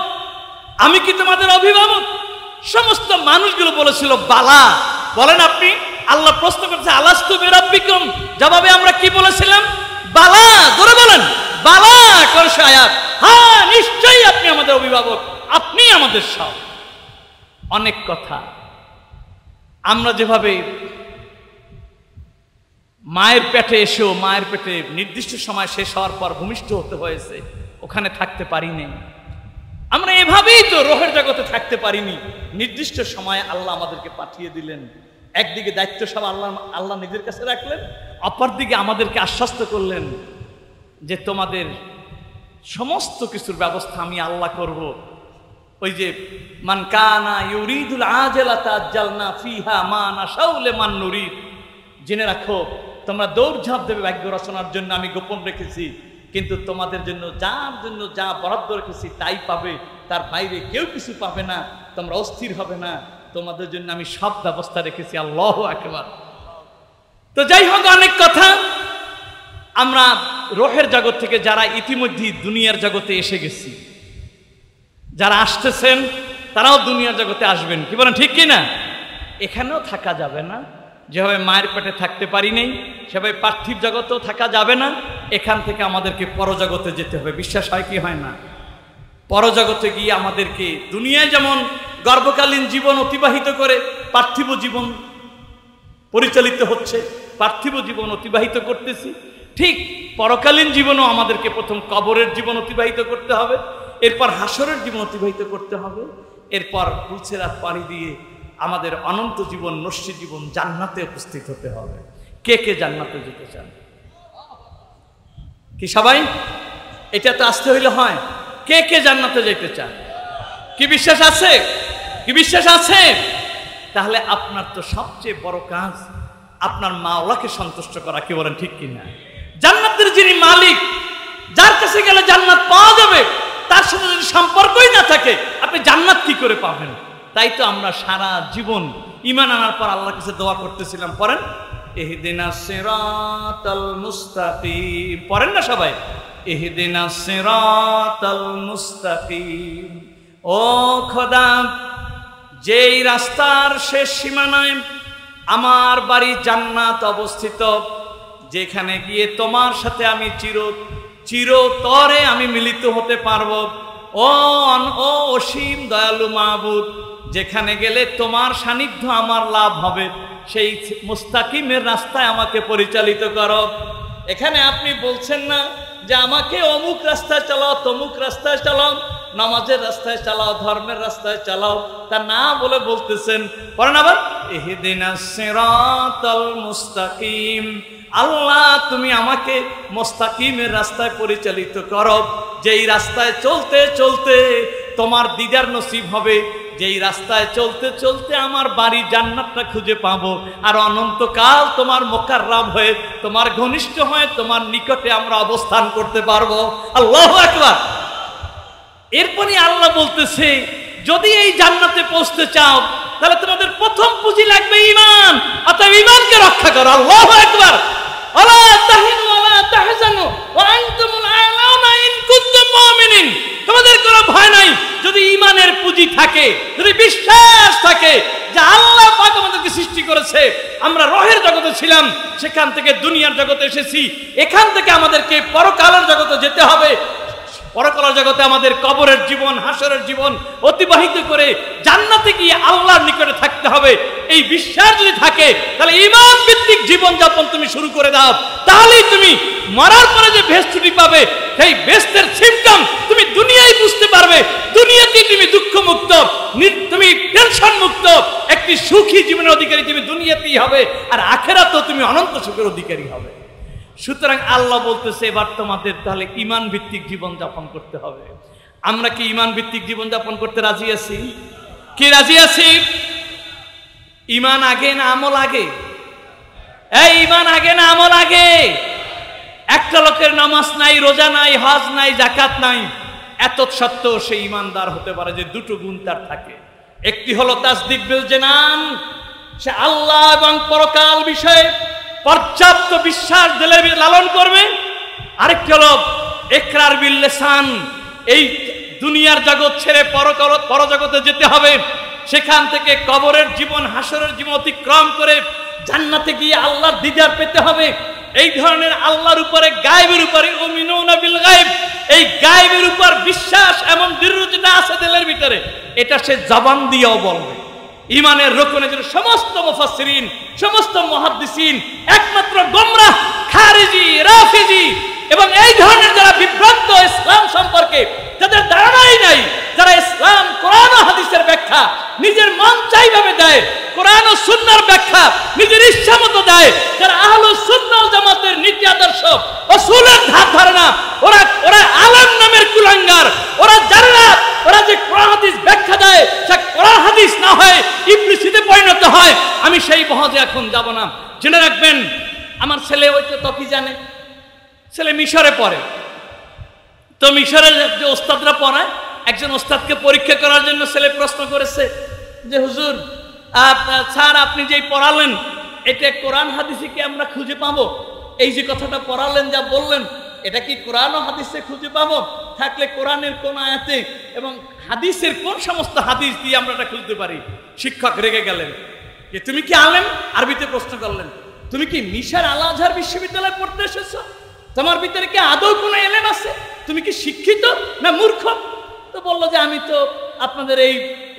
আপনাদের এই ক্যারাক্টারে টিকছি, সেই জন্য আমি আলেম হিসেবে এখানে ভর্তি হয়েছি। বলো আলেম যদি হয়ে থাকো তাহলে তোমার প্রশ্ন হয়নি, তুমি প্রশ্ন উঠিয়ে নাও, তোমার প্রশ্ন হয়নি। তোমাকে প্রথম বলতে হবে আপনি যা বলেছেন তা আহলুস সুন্নাহ ওয়াল জামাতের উসুল অনুযায়ী হলো কিনা। আর তোমার বিশ্বাস থাকতে হবে আহলুস সুন্নাহ ওয়াল জামাতের উসুল কোরআন সুন্নাহর ভিত্তিতেই তৈরি হয়েছে। অর্থাৎ আহলুস সুন্নাহ ওয়াল জামাতের উসুল তুমি বুঝেছো, এবার তুমি কোরআন হাদিসের যে ব্যাখ্যাই দেবে সেই ব্যাখ্যাই সঠিক হবে। উসুল তুমি বুঝোনি, এবার তুমি যে তরজমাই করবে তাই শয়তানিতে পরিণত হয়ে যাবে। আপনারা কি আর 10-15 মিনিট বসতে পারবেন? আপনারা কি জানেন ইতিহাস, যখন বাদশাহ জাহাঙ্গীরের হাতে মুজাদ্দেদ আল-কাসানি রহমাতুল্লাহ আলাইহি নির্যাতিত হলেন, কারাবরণ করলেন এবং কঠিন এক জিন্দেগি অতিবাহিত করে যখন তিনি কারামুক্ত হয়ে আবার জাহাঙ্গীরের দরবারে এসে জাহাঙ্গীর কি দিন শিখানোর দায়িত্ব গ্রহণ করলেন, এই ইতিহাস আপনাদের সামনে আমি আগেও বলেছি। আজকের বই লাইব্রেরি নিয়ে আসা হয় নাই, আমি বলবো আপনারা যখনই নেসারাবাদ যান মুজাদ্দেদ আল-কাসানির কর্মপদ্ধতি কামিয়াবি বইটা সংগ্রহ করবেন এবং পড়ার চেষ্টা করবেন। এই মসজিদে প্রতি ইংরেজি মাসের শেষ শুক্রবার মাসিক জলসা হয়।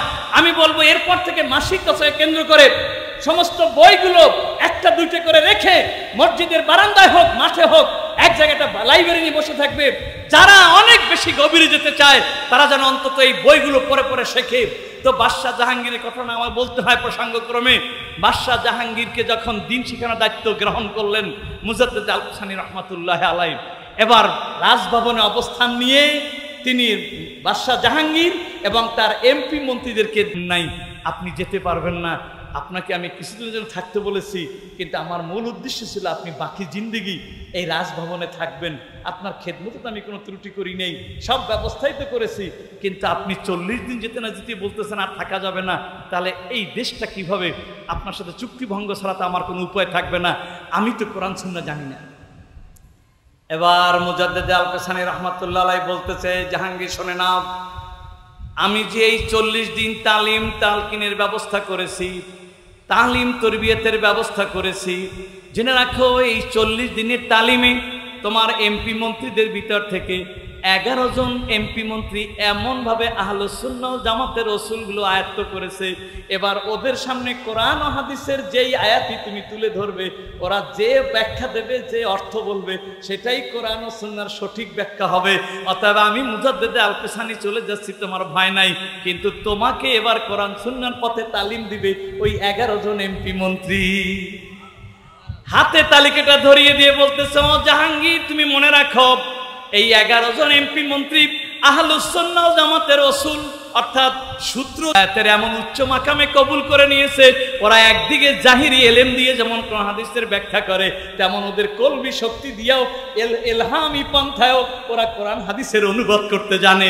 অতএব যদি দেখো এই 11 জন কোনো বিষয়ে ঐক্যমত হতে পারছে না, তাহলে এই 4 জন বেলায়েতের উচ্চ মাকাম তোমার মন্ত্রীদের ভিতর থেকে এই 4 জনের নাম তুমি ভিন্ন আমি লিখে দিলাম, তুমি সেই ইখতিলাফি বিষয়টা ওই ওই ওই তোমার দরবারে যারা উচ্চ মাকামের ওলি হয়ে গেছে ওদের কাছে তুলে দিবে। এবার তারা আত্মশক্তি দিয়ে যেই ব্যাখ্যা দেবে সেই ব্যাখ্যাটা তুমি মেনে নিবে, শান্তি বজায় থাকবে। এই জন্য আমরা মুসলিহিনের প্রত্যেকটা কর্মীর একটা উসুল হলো যে যেই সমস্ত বিষয়ে মুসলমানদের ভিতরে ইখতিলাফ আছে, রফি ঈদেন হবে কি হবে না, দাঁড়াইয়ে মিলাদ হবে কি হবে না, টুপি গোল হবে কি হবে না, যত বিষয়ে ইখতিলাফ আছে, এবার মুসলিহিনের কর্মীদেরকে বলা হয়েছে এবার আহলে দিমাগ ইসলামী চিন্তাবিদের কথার তালে পড়িয়ে মারামারিতে লিপ্ত হবে না। এবার ওই আহলে দিমাগ অর্থাৎ চিন্তাবিদেরা যে কথাটা বলেছে, কথাগুলো যেহেতু বিভিন্ন মত হয়ে গেছে, এবার আহলে কল যারা রুহানি শক্তি আছে এমন অলির কাছে দ্বারস্থ হও এবং তার কাছে গিয়ে বলো, হুজুর এই বিষয়ের উপরে 10টা মত এসেছে, আমার জন্য কোনটা শোভনীয়। এবার তুমি যাকে মহব্বত করেছো সেই ব্যক্তি যে পথ দেখাবে সেই পথ তুমি গ্রহণ করো। সুতরাং আমি আপনাদের কাছে অনুরোধ করব, জেনে রাখেন আমরা যারা এই কোরআন ঈমান ভিত্তিক জিন্দেগি যাপনের কথা বলেছি, আমরা যখনই বলেছি লা ইলাহা ইল্লাল্লাহু মুহাম্মাদুর রাসূলুল্লাহ, সাথে সাথে এক আল্লাহকে স্বীকার করে নিয়েছি, সাথে সাথে ওই আল্লাহই আমাদের রব অভিভাবক, তাও আমরা স্বীকার করেছি, কি বলেন ঠিক কিনা? সাথে সাথে সমস্ত সৃষ্টির স্রষ্টা ওই একই আল্লাহ স্বীকার করেছি। সুতরাং ঈমান বলতেছে ওই আল্লাহকে আমার মতো যারাই স্বীকার করেছে তারা আল্লাহ সূত্রে আমার ভাই। অতএব কোন কলেমাওয়ালাকে আমরা শত্রু কিংবা প্রতিপক্ষ ভাবতে রাজি না। সে যতই আমার সাথে জামার মিল নাই, টুপির মিল নাই, কথার মিল নাই, আওয়াজের মিল নাই, সুরের মিল নাই, রঙের মিল নাই, বর্ণের মিল নাই, কিন্তু কলেমার মিল আছে। অতএব কলেমাওয়ালা ভাই সে আমার শত্রু হতে পারে না।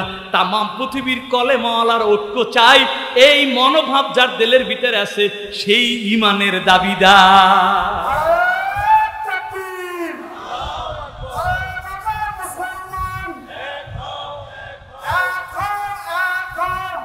সুতরাং আমরা কি পারি সিদ্ধান্ত নিতে যে কলেমাওয়ালা ভাইয়ের সাথে যত বিরোধ থাকুক, তার মাসলা তার নিয়ম নীতি আমি একটাও মানি না, আমি যে লাইনের সে লাইনের সাথে তার মিল নাই, কিন্তু এত সত্য তার কলেমা আমার কলেমা এক হওয়ার কারণে তারটা আমি মানি আর না মানি সে আমার শত্রু নয়।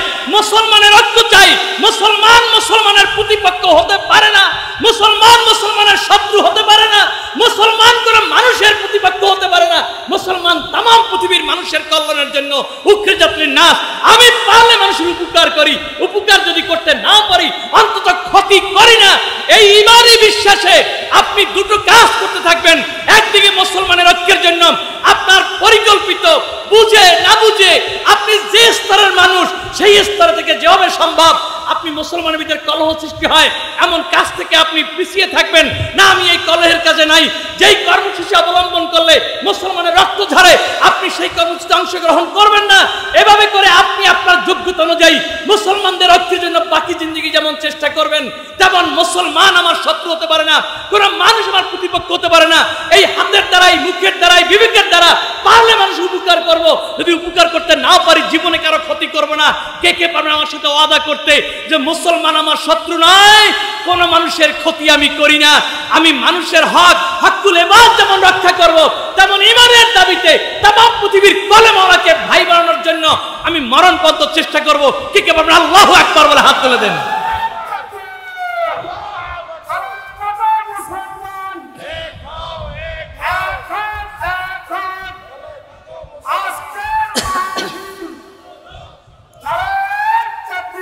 কথা আর বৃদ্ধি করব না। এবার আপনি ইমানের প্রতিফলন ঘটাইছেন, তার প্রমাণ আপনি কারো ক্ষতি করতেছেন না, আপনি জুলুম করতে পারতেছেন না, আপনি কারো হক নষ্ট করতে পারতেছেন না, বাপ হয়ে সন্তান হক নষ্ট করতেছেন না, স্বামী হয়ে স্ত্রীর হক নষ্ট করতেছেন না, ডাক্তার হয়ে রোগীর হক রক্ষা করতেছেন, দোকানদার হয়ে ক্রেতার হক রক্ষা করতেছেন, কারণ আপনি ইমানদার। ইমানের প্রতিফলনে আপনি কারো ক্ষতি করতে পারতেছেন না। আপনি কোন মুসলমানকে প্রতিপক্ষ বানাচ্ছেন না, শত্রু ভাবতে পারতেছেন না, কারণ আপনি মুসলমান। আপনি মুসলমান হয়ে আরেকজন মুসলমানকে শত্রু সাব্যস্ত করাকে আপনি ঈমান বিরোধী মনে করতেছেন। অতএব অনেক কথা আমি যেদিকে যাব না, শয়তান দেখতে পালাতো খারাপ। ঈমানের শুধু এতটুকু, ইকরার বিল লিসান তাসদিক বিল জানান করিয়েই সে এখন হকুল্লাহ হকুল ইবাদ সব পালন শুরু করে দিয়েছে। কতক্ষণ পর্যন্ত নামাজও শুরু করে দে, রোজাও শুরু করে দে, তাহলে লোকটা আমার হাত ছাড়া হয়ে যাইবে। অতএব শয়তানের এবার কাজ হলো যে ঈমানের কারণে মানুষটা এবার পাপী হওয়া সত্ত্বেও মুসলমানের রক্ত ঝরায় না, পাপী হওয়া সত্ত্বেও সে আরেকজন কলেমাওয়ালাকে ভাই বলে মহব্বত করতেছে, ভালোবাসতেছে, সে স্নেহ করতেছে। আমাকে অনেকে জিজ্ঞাসা করে, আপনি একটা তরিকার, আপনি আরেক তরিকার পীরের মাহফিলে কেন যান? আজকের আমাদের সেক্রেটারি আমাদের কৃষ্ণ ভাই কই? কৃষ্ণ ভাই আছে তো, যাই হোক, কৃষ্ণ ভাইয়ের বড় ভাই আমাদের মসজিদ কমিটির সভাপতি পপলু ভাই, তার আরেক ভাই আমার কাছে দেখা করতে গিয়েছিল। তা আমি শুনতেছিলাম, কেন আমার তো চলাফেরা একেবারে স্বাভাবিক। তো উনি ভাবছিল যে পীর সাহেব মানি তো আবা কাবা অনেক কিছু হবে, কিন্তু এখন উনি বলতেছে গাড়িতে চলেন। আমি বলি না, আমি হেঁটেই যাই, মসজিদ তো কাছে, আমার খেয়াল একটা হাসা শরীরের উপকারও হবে। এখন উনি পিছনে বসে বলতেছে, ভাবছিলাম তো হুজুর যেন কত কিছু, কিন্তু এত ফ্রি, এত সিম্পল। উনি এটা নিয়ে খুব ভালো ভাবতেছিল আমার গুণ। আসলে এটা আমার ভালো গুণের পরিচয় না, আমি একজন মুসলমান। এটা আমার জামা আর লেবাস আর ভাব দিয়ে নয়, আমার চরিত্র দিয়ে প্রকাশ পাবে। অতএব আমি কোন পীরের মুরিদ সেটা আমার ইসলাম নামের একজন পীরের মুরিদ হব। এর মানে এ নয় যে অন্য পীরকে আমি গালি দেব। আমি কোন মাযহাবের অনুসারী, এটা আমার দ্বীন ও শরীয়ত অনুযায়ী চলার জন্য আমাকে তো একটি মাযহাব ধরতেই হবে। এর মানে এ নয় যে বাকি মাযহাবকে আমি গালি দেব। আমি আমার আমলি জিন্দেগি গঠন করার জন্য আমি তো অবশ্যই কোরআন ও সুন্নাহ মোতাবেক আমল করব, কি বলে ঠিক কিনা? কিন্তু এর মানে এ নয় যে আমি যাবে নামাজ পড়ি, আমি রফিয়ে দেন মাত্র একবার করি, আমি বারবার হাত তুলি না। একবার হাত তুলে নামাজ শুরু করি, কি বলে ঠিক কিনা? কিন্তু আমার পাশের ভাই বারবার হাত তুলতেছে, তার হাদিস আমার মতো মজবুত হোক আর না হোক, সে দুর্বল হাদিস হয়। আমি যদি তাকে গালি দেই, তাহলে তাকে গালি দেওয়া মানে একটা হাদিস গালি দেওয়া। কেন আমি গালি দেব? আমি বেশি বেশি বলতে পারি, ভাই তোমাকে অনেক ভালোবাসি, একটি মজবুত হাদিস থাকতে তুমি একটি দুর্বল হাদিসের পালন করে তুমি অনেক ন্যাক হারিয়ে ফেলতেছো। আসো না, একবারই রফিয়ে দেন করো, বাকিগুলো আর করতে হবে না। আমি এটা বুঝাতে পারি। কিন্তু আমরা যখন ধর্মের নাম নিয়ে আমাদের প্রতিপক্ষ সাজাই, শত্রুতা করি, রক্ত ঝরাই, তখন প্রকারান্তরে আমি বেঈমান হয়ে যাই। আর এই জন্যই রাসূল বলতেছে, ওয়াইনসামা ওয়া সাল্লা ওয়া যাআমা আন্নাহু মুসলিমুন, জেনে রাখো লোকটা যদি নামাজিও হয়, রোজাদারও হয়, আর নিজেকে পাক্কা মুসলমানও দাবি করে, তারপরও সে জাহান্নামে যাবে একটি অপরাধে, কারণ সে কলেমার যে বিশ্বাস করেছে সেই বিশ্বাস অনুযায়ী তার চরিত্র গঠন করতে পারেনি, সে কলেমার প্রকাশ ঘটাতে পারেনি, তার ইমানি জিন্দিগিতে, আমলি জিন্দিগিতে কলেমার প্রতিফলন ঘটাতে পারেনি। আমরা কি পারবো যে আমাদের ইমান অনুযায়ী আজকে তো দুটো সিদ্ধান্ত নেই? একটি হলো মুসলমানের আমরা ঐক্য চাই, সমস্ত মুসলমান আমার মায়ের পেটে ভাইয়ের মতো আপন, মুসলমানের ক্ষতি, মুসলমানের অনৈক্য আমার কোনো ক্রমে কাম্য হবে না। কে কে পারেন সিদ্ধান্ত নিতে? দ্বিতীয় কি আমরা পারি সিদ্ধান্ত নিতেই যে আমি যেটা আল্লাহকে স্রষ্টা মেনেছি, অতএব মুসলমানই শুধু নয়, কোনো সৃষ্টির ক্ষতি আমি জীবনে করব না, বিশেষ করে মানব অধিকার আমি রক্ষা করব। আমার দ্বারা হিন্দু, বৌদ্ধ, খ্রিস্টান যাই হোক, কোনো মানুষের অধিকার ক্ষুণ্ণ হবে না। কে কে পারবেন আদা করতে? কি পারবেন? মানে আল্লাহুম্মা আমিন। এবার শয়তান ঘাবড়িয়ে গেছে, কিন্তু এবার শয়তান আপনাকে করতে দেবে না। এবার শয়তান আপনার ঈমান ধরে টান বাজাইবে। যারা মনে করেছেন আপনাকে নামাজ পড়া বন্ধ করাইবে, যারা মনে করেছেন আপনার রোজা ছুটাই দেবে, যারা মনে করেছেন আপনাকে হজের পথে বাধা দেবে, শয়তান এত আহাম্মক না। শয়তান ভালোই জানে এই পাক্কা নামাজির নামাজে বাধা দিলে শয়তান ধরা খাইবে, কি বলে ঠিক না? ও শয়তান এত আহাম্মক না। আমি আপনাদেরকে অনেকবার বলেছি, শয়তান ঘাঘু শয়তান। এক শয়তানের বয়সে 1 লাখ কিংবা 2,24,000 নবী রাসূল দুনিয়া থেকে বিদায় হয়েছে। শয়তান কিন্তু আজও জেতা, সে মরে নাই, কি বলে ঠিক না? কত পাকা শয়তান, কত বয়স্ক তো শয়তান, ওর সাথে আপনি এত বোকা মনে করলেন যে আপনার দাড়ি ধরে টান বাজাইবে, আপনার নামাজ ধরে টান বাজাইবে? না না, শয়তান এবার চিন্তা করবে, আরে বেটা তো নামাজই পড়ে না, কিন্তু মুসলমানের বুদ্ধি লাঠি ধরে না, বেটা তো নামাজই পড়ে না, কিন্তু সে কারো কোনো হক নষ্ট করে না। লোকটা যেন কখন নামাজ ধরিয়ে আল্লাহর ওলিতে পরিণত হয়ে যায়, আল্লাহর মুকাররব হয়ে যায়, হজ করিয়া যাকাত দিয়া কখন যেন জীবনের বৈপ্লবিক পরিবর্তন এসে যায়। আমরা দেখেন না, আমার সাথে আপনারা যারা এই এতদিনে বন্ধুত্ব স্থাপন করেছেন, তাদের অনেককে আমি এখন দেখলে চিনি না। তাদের মুখে দাড়ি, মাথায় টুপি, কারো কারো গায়ে জুব্বা। আমার প্রশ্ন করতে মনে চায়, যেগুলো আপনাকে কে ওয়াজ করেছে? আমি তো কোনোদিন আপনাকে দাড়ি রাখার ওয়াজ করি নাই, জুব্বা গায়ে দেওয়ার ওয়াজ করি নাই। আসলো কোত্থেকে? আমি জানি, আমি আপনাকে ইমানের ওয়াজ করেছি, আর ইমানের বদৌলতে এগুলো আপনার আসতেছে। এগুলো খলিলুর রহমানকে আর বলতে হয় না, কি বলেন ঠিক কিনা? অতএব আমি আপনাদেরকে যে কথা বলছি, শয়তান এবার অস্থির হয়ে গেছে। লোকটা তো ঈমান ভিত্তিক জিন্দেগি যাপন করবে, এই লোক তো জান্নাতের টিকিট দুনিয়া বসে কামাই করে ফেলবে, সে তো নামাজ রোজা হজ যাকাত দিয়ে কাম বানাই ফেলাইবে। অতএব যেই বেঈমান নামাজ পড়তেছে, অর্থাৎ নামাজও পড়ে, মানুষের ক্ষতিও করে, জিকিরও করে, পীর মুরিদিও করে, আর পীরের মাথা ফাটায়, মুরিদের মাথা ফাটায়, হুজুর হইয়া হুজুরের বিরুদ্ধে যুদ্ধ করে। শয়তান চিন্তা করে, ওরে আমার কিছু ছুটবার প্রয়োজন নেই, ওরে বরং ওজুর পানি আগাই দিই, পাগড়িটা ধুইয়ে দিই, জামাটা ইস্ত্রি করিয়ে দিই, আরো সুবিধা হইবে, কায়দা মতো মানুষের পিছিয়ে বসবে, ওর পিছে পড়িয়ে আরো বহু মানুষ বেঈমান হইবে। অতএব আল্লাহ রাসূল বলছে, ওয়াইন সামা ওয়া সাল্লা ওয়া জামান। ওলামায়ে কেরাম বলছেন, বড় একখান হাদিসের একটা অংশ আমি শুধু বলতেছি, হাদিসখান পড়িয়ে দেওয়া অর্থ করিয়া না করি। আনা আমরুকুম বিখামসান আল্লাহু আমারানি বিহিন্না বিল জামাআতি ওয়া বিস-সাম'i ওয়া তাআতি ওয়াল হিজরাতি ওয়াল জিহাদি ফি সাবিলিল্লাহ ফাইন্নাহু মান খারাজা মিনাল জামাআতি কাইদা শাবরান ফাকাদ খালা রাব্বাতুল ইসলাম মিন উনুকিহি ইলা আইয়ারজা ওয়া মান দাওয়া বিদাওয়াল জাহিলিয়া ফাহুয়া জুসসা জাহান্নাম। ক্বালু ইয়া রাসূলুল্লাহ ওয়া ইন সামা ওয়া সাল্লা ক্বালা ওয়া ইন সামা ওয়া সাল্লা ওয়া জামা আন্নাহু মুসলিমুন। সে যদি মনে করে আমি পাক্কা নামাজি, রোজাদার, আমি খাঁটি মুসলমান, তারপরেও সে জাহান্নামী, কারণ তার আমল আগে নাই, ঈমান আগে, তার তো ঈমানেরই বহিঃপ্রকাশ নাই। শয়তান আপনার ঈমান ধরে টান বাজাইবে। ও মুসলিহিন ভাইরাম, সুযোগ পেয়েছেন একটি মুসলিহিনের ব্যানারে, সাবধান, মনে রাখবেন, মুসলিহিনের সাথে যারা জড়িয়ে আছেন তারা যেন এটা মনে করেন না তাদের পীর পরিবর্তন করতে হবে, কিংবা মুজাহাব পরিবর্তন করতে হবে, কিংবা দরবার পরিবর্তন করতে হবে, কিংবা আপনার মাসালা ঘুরাতে হবে। কে আমি আছেন, থাকেন কে আমি, যে লাকে আমি আছেন তাকে নিয়ে আমাদের হানাহানি নাই। আমরা কেমটাকে খুব পছন্দ করি, আমরা তো করবই, আমাদেরকেও জামা ছিঁড়ে বসাবার চেষ্টা করবেন না, আর আপনাকেও লাঠি দিয়ে গুতিয়ে আমরা দাঁড়ানোর চেষ্টা করব না, কি বলেন ঠিক কিনা? সুতরাং ও মুসলিহিন ভাইরা, মনে রাখবেন আমাদের কাজ যেটা, ওই যে অবস্থানে আছে সেই অবস্থানে থেকেই যাতে ঈমান ভিত্তিক জিন্দেগি যাপন করতে পারে, সেজন্য আমাদের মুসলিহিনের স্লোগান হলো কলেমা গো মুসলমান এক হও, কি বলেন ঠিক কিনা? মুসলমানের শত্রুতা হবে না।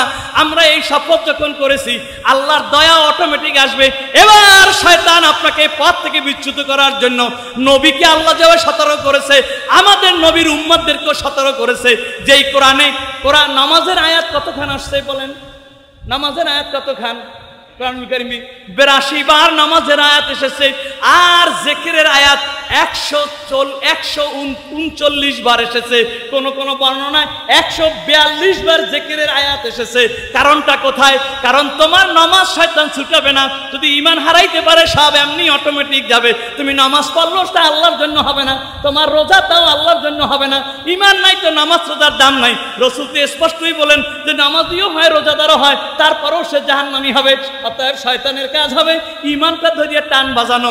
অতএব আল্লাহ রসুলের কাছে যখন দলে দলে মানুষেরা, যখন অনেক কষ্ট শুরু হয়েছে, অর্থাৎ ইসলাম কেউ কবুলই করতে চায় না, নির্যাতন চলতেছে, মনটা রসুলের বড় খারাপ। এই সময় ওহী নাযিল হয়ে গেছে, জিবরাইল হাজির হয়ে গেছে রসুলকে। এবার ওহী নাযিল করে আল্লাহ জানাচ্ছে, ইজা জা নাসরুল্লাহি ওয়াল ফাত ওয়ারাআইতান নাসা ইয়াদখুলুনা ফি দীনিল্লাহি আফওয়াজা ফাসাব্বিহ বিহামদি রাব্বিকা ওয়াস্তাগফির ইন্নাহু কানা তাওয়াবা। ও নবী, মন খারাপ করো না, তোমার উপরে নির্যাতন চলছে, তোমার দলের লোক পাচ্ছ না, আবু জেহেল, আবু লাহাব, সাদ্দাত, হামান, ফেরাউন ওদের দলটা ভারী হয়ে আছে, তুমি ভয় পেও না, ভয় পেও না। তোমার উম্মত সংখ্যায় নগণ্য হতে পারে, টাকায় দরিদ্র হতে পারে, শক্তিতে দুর্বল হতে পারে, কিন্তু সেদিন বেশি দূরে নয়। ও মুসলিমের ভাইরা, তোমরা কতজন দলে আছো ওটা খৈরুর রহমান জীবনও খোঁজ লয় না, এসেও এখানে জিজ্ঞাসা করি নাই, কে কোন কমিটিতে তাও জিজ্ঞাসা করি না। আমি জানি যদি ইমান ভিত্তিক জিন্দেগি যাপন করতে পারেন তাহলে ওই সব পীর যত খেদমত করে সব খেদমতই আপনাদের কাছে ঋণী হবে। ওই পীরের মুরিদেরা ভেঙে আপনার কাছে মুরিদ হবে না ঠিক, কিন্তু ওই পীর জানবে মুসলিমের সাথে আমার মুরিদ থাকলে আমার মুরিদের তারা কি হয়, মুসলিমের সাথে আমার লোকটা থাকলে আমার মোজাহাবের উন্নতি ঘটে, মুসলিমের সাথে আমার লোকটি সম্পর্ক রাখলে তার ঈমান কার্যকর হয়, মুসলিমের সাথে থাকলে তার তরিকা তাসাউফের অগ্রগতি হয়। এই জন্যই তো আমরা বলি যে যে তরিকায় থাকো না কেন আজকারে খামসার জিকির করতে মুরিদ হওয়া লাগবে না, নিজের পীরের নির্দেশ মোতাবেক ওজিফাটা আদায় করিয়া এরপর আজকারে খামসা পড়তে থাকো। কারণ একটা কারণেই তুমি পড়বে, ওই আজকারে খামসা মুসলিমের একটা নীতি অনুযায়ী এমন ভাবে সাজানো, কোরআন ও সুন্নাহ অনুযায়ী এমন ভাবে সাজানো, তোমার যেই সমস্ত ত্রুটির কারণে পীরের থেকে নিসবত ফিউজ পাচ্ছ না ওই ত্রুটিগুলো আজকারে খামসা পাঠের মধ্যে দূর হবে। আর এ কারণে তোমার পীর পরিবর্তন লাগবে না, ওই আগের পীরই ঠিক থাকবে, মধ্যখান থেকে তুমি নিয়ামত লাভ করতে থাকবে। সুতরাং আপনি ভাববেন না যে আপনার সংখ্যায় কম কি হয়ে গেল। আল্লাহ রসুলকে বলতেছে, ও নবী চিন্তিত হইয়েন না, ইজা জা নাসরুল্লাহি ওয়াল ফাত, আপনি যে কোরআন সুন্নাহ মোতাবেক ঈমানি জিন্দেগি যাপনের তালিম দিচ্ছেন সাহাবায়ে কেরামদেরকে, এর সুফল আসতেছে।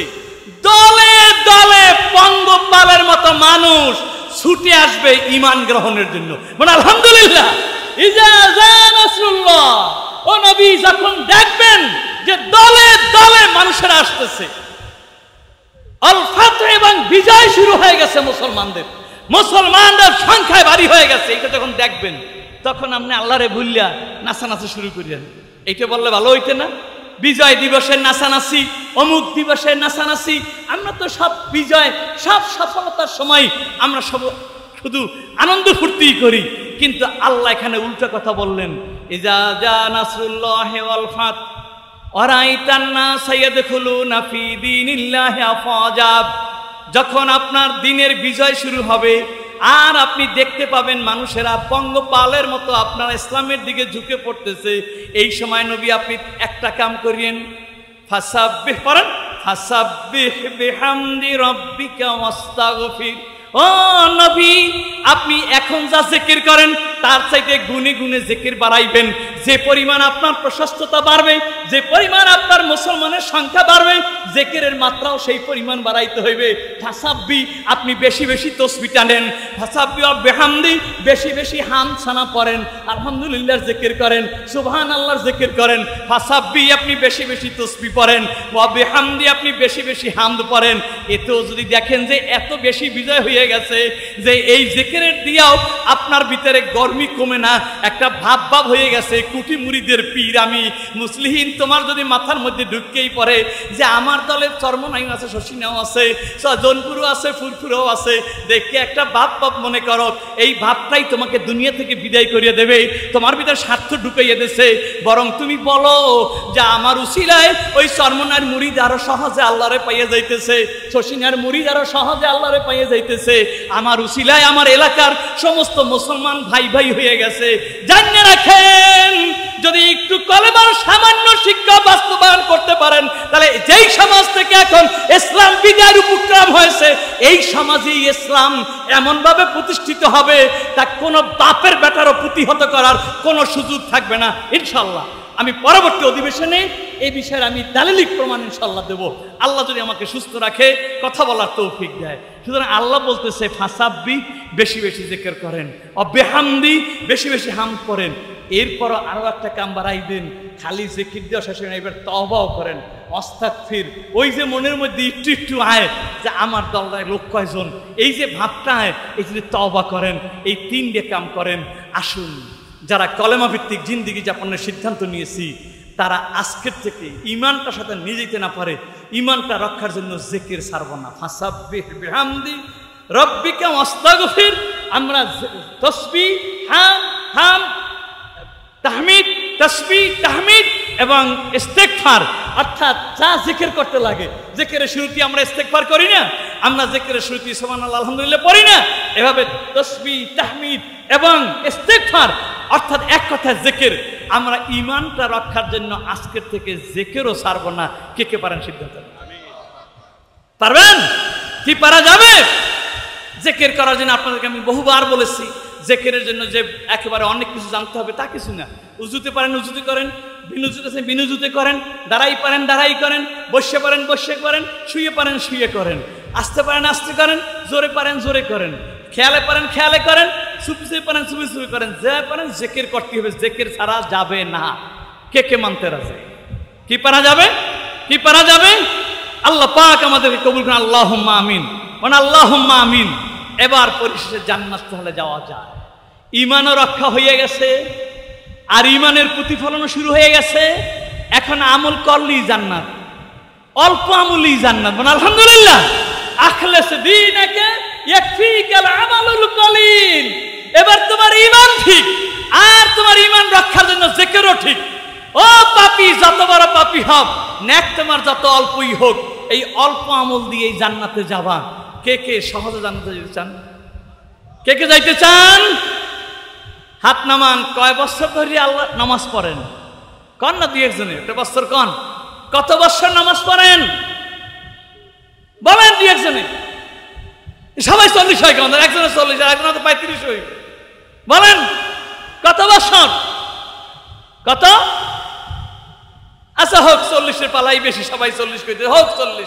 40 বছর ধরে নামাজ পড়তেছেন, 40 বছর ধরে আল্লাহর কাছে আজকের যে আমি ওয়াজ করছি এই দোয়া করছেন।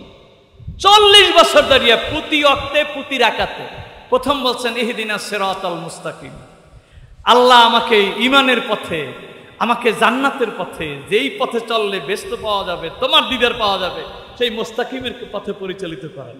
40 বছর ধরে দৈনিক 32 বার আল্লাহ বলছেন নিম্নে, আর অনেকে 32 দিনে 100 বারের ঊর্ধ্বে বলছেন। তাহাজ্জুদ, আওয়াবিন, ইশরাক, চাষ সব মিলে এখানে 100 বারের উপরে বলা হয়ে যায়। কি বলেন ঠিক কিনা? আপনি বারবার বলছেন আল্লাহ আমি যেই রাস্তায় চললে আমি তোমার মুকাররব হতে পারবো, আমাকে সেই ঈমানের রাস্তা আমাকে পরিচালিত করে। এরপরই আল্লাহ কয় এত সোজা, তোমার ঈমান শয়তান লই দিবে। এরপর আপনি আবার ওয়াদা করেছেন আল্লাহ জিকির আমি ছাড়ব না। কারণ আপনি বলছেন মুমিনের পরিচয় হইল ইয়াযকুরুনাল্লাহা কিয়ামান ওয়া কুউদান ওয়া আলা জুনুবিহিম। প্রকৃত মুমিনের বৈশিষ্ট্য হলো সে দাঁড়ানো অবস্থায় জিকির করে, বসা অবস্থায় জিকির করে, শোয়া অবস্থায় জিকির করে। আল্লাহ আমি জিকির ছাড়া থাকি না। কি বলেন ঠিক কিনা? যারা যারা জিকিরের নিয়ত করেছেন একটা শুকরাতান আল্লাহুম্মা আমিন বলে হাত তুলে দেন, মানে আল্লাহুম্মা আমিন। এই জিকির যে শয়তান করতে দেবে না, যে মূল্য হোক শয়তান ঠেকাইবে। শয়তানের সাথে যে মূল্য হোক আপনাকে তার সাথে যুদ্ধ করে জিকির করতে হবে। কার কার সাহস আছে? কি পারবেন? পারবেন? যুদ্ধের সহজ একটা পথ, যুদ্ধের ময়দানে এসে যুদ্ধ করা যায়। জিকিরের জলসা কোন জায়গায় হয়? সিজিএস কলোনি মসজিদে প্রতি ইংরেজি মাসের শেষ শুক্রবার জিকিরের জলসা হয়। আপনি শহরের ভিতরে আছেন, ছুটে আসেন, কত সুন্দর সুবিধা। যে যেখানের মুরিদ, এখানে জিকিরের আগেই বলে দেওয়া হয় যে যে পীরের মুরিদ আছেন নিজ নিজ পীর সাহেবের নির্দেশ মোতাবেক জিকির শুরু করে। এরপর বলা হয় যে পীরের মুরিদ হই আমরা সবাই আল্লাহর বান্দা, একে অপরের বন্ধু, আসেন আমরা কোরআন হাদিস ভিত্তিক 5 প্রকারের জিকির একযোগে করে নেই। প্রথম জিকির ইচ্ছা মতো, এরপর সব জিকির আবার সবাই মিলে জিকির শুরু হয় আজকারে কামচা। তো অন্তত আপনি জিকিরের মজলিসে যোগদান করেন, নিজে জিকির করেন, আর আপনার কাছাকাছি জিকিরের মজলিস যেখানেই আছে আপনি সেই জিকিরের মজলিসে যোগদান করেন। আল্লাহ তৌফিক দান করুন। এখন আপনাকে দোয়ার বাকি রয়ে গেল। পড়ছেন ইহদিনাস সিরাতাল মুস্তাকিম। এই কথা যে কবুল হইছে আপনার, আপনি হইতে পারেন পাপী, এই কথা কবুল হওয়ার প্রমাণ আপনি 3টা কাজ করতেছেন। একটা হইল মুসলমানের ঐক্য চান, দ্বিতীয়টা কারো ক্ষতি আপনি করেন না, তৃতীয়টা জিকির আপনি ছাড়েন না। এই 3টা আছে তা আপনার নামাজ কবুল হইছে, আপনার ওই দোয়া কবুল হইছে। আপনি হইতে পারেন গুনাহগার, আপনি যাই হন, আপনি যে ওই 40 বছর ধরিয়া ইহদিনাস সিরাতাল মুস্তাকিম বলছেন, এটা আমি বিশ্বাস করি না, এখন আমি বিশ্বাস করি। আপনি যদি একদিনও পড়ে থাকেন আর যদি আজকের এই সিদ্ধান্তের উপর অটল থাকতে পারে, তাহলে আমি বিশ্বাস করি আপনার দোয়া কবুল হয়ে গেছে। এখন আল্লাহ কয় বেটা এই দোয়া করে শেষ করো কা, সহজ বেস্তে নিতে চাই। কষ্ট করি কি একটা সহজে বেচতে, সহজে বেচতে কে কে চান? হ্যাঁ বলেন, সহজ বেচত কে কে চান? আল্লাহ কয় সহজ বেচত দিয়ে দি, যা এত ঝামেলার প্রয়োজন নাই, তোরা এই 3টে কাম করবি, এই করতে করতে আউলেই যেতে পারে, বয়সের কারণে চোখে দেখে না, বুদ্ধিতে পায় না, আউলেই যেতে পারে না। এবার আল্লাহকে আবার দোয়া কর, করেন সিরাতাল্লাযীনা আনআমতা আলাইহিম। ও খোদা, ইমানের বাস্তবতা শুরু করেছি, আমি সমস্ত কলেমাওয়ালাকে ভাই জানি, কারো ক্ষতি আমি করি না, আমি এভাবে করে ইমানের বাস্তবতা শুরু করে দিয়েছি।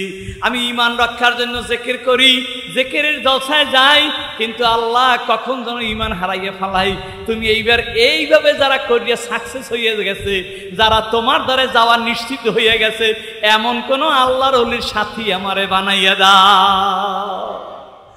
ও বন্ধু, তুমি সাথী খুঁজতে কোথায় যাবে?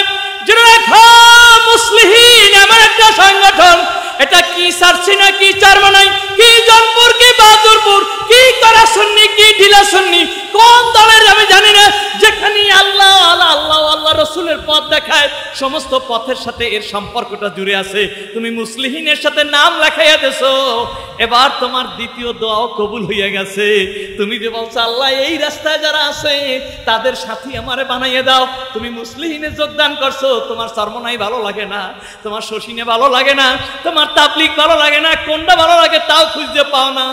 কিন্তু তুমি কি জানো, তুমি যখন মুসলিহিনের ব্যানারে কার্যক্রম শুরু করে দিয়েছো, ওই সারসিনা সরমনাই যত খেদমত বাংলার জমিনে আছে, সব খেদমতের সাথে তুমি সংযোগ হয়ে গেছো।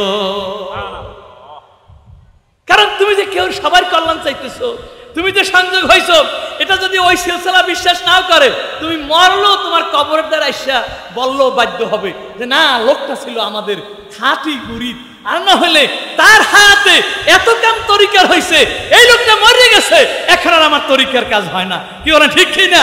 এভাবেই হবে। এই জন্য কোন পীর সাহেব, কোন আলেম সাহেব আমাদেরকে যখন গালি দেয়, তখন একটু বিরক্ত না হইয়া, ক্ষুব্ধ না হইয়া, মনে মনে হাসি যে বাহ, তোমার দ্বারা 2টা উপকার হয়ে গেল। একটা হলো তুমি গালি দিয়ে আমার পাপ কমাই দিছো, আর দ্বিতীয়টা তুমি গালি দিয়া আমি যে তোমার উপকার করি, এইটা আজ না বললো যে পরিমাণ গালি দেব ওই পরিমাণ আফসোস করবা, আমি যখন থাকবো না তখন তুমি আফসোস করতে বাধ্য হবা। দাঁত থাকতে দাঁতের মর্যাদা বোঝা যায় না, দাঁতটা পড়ে গেলে পর আফসোস করে। তুমি ওই মুসলিমের লোকটা যখন এলাকায়, তোমার সমাজে, তোমার মসজিদে থাকবে না, তখন তুমি আফসোস করবে আল্লাহ কেমন ইমান আইলো। এমন আমি একটা কথা বলি, শেষ করতেছি, আমার ছাত্র তো সারা বাংলাদেশে আছে, জিনাইদায় যখন প্রথম দিকে সফরে বাইর হয়েছি, অনেক জায়গায় মাহফিল করার, কোথায় কোনো মাহফিল দিশা পাই না, আমাদের এত পরিচিত লোক নাই। তা আমার এক ছাত্র আমাকে বলতেছে, হুজুর আমাদের বাড়িতে একটা মাহফিল। আমি বললাম বাবা দেখো, এই গ্রামের মধ্যে মাহফিল করিয়া আমার পক্ষে সম্ভব না, তুমি একটা হাটে বাজারে পারলে দাও। কা হুজুর হাটে বাজারে দিতে পারি, শর্ত আমার বাড়িতে আপনার রাত্রে থাকতে হইবে। তা রাজি হয়েছি আমি।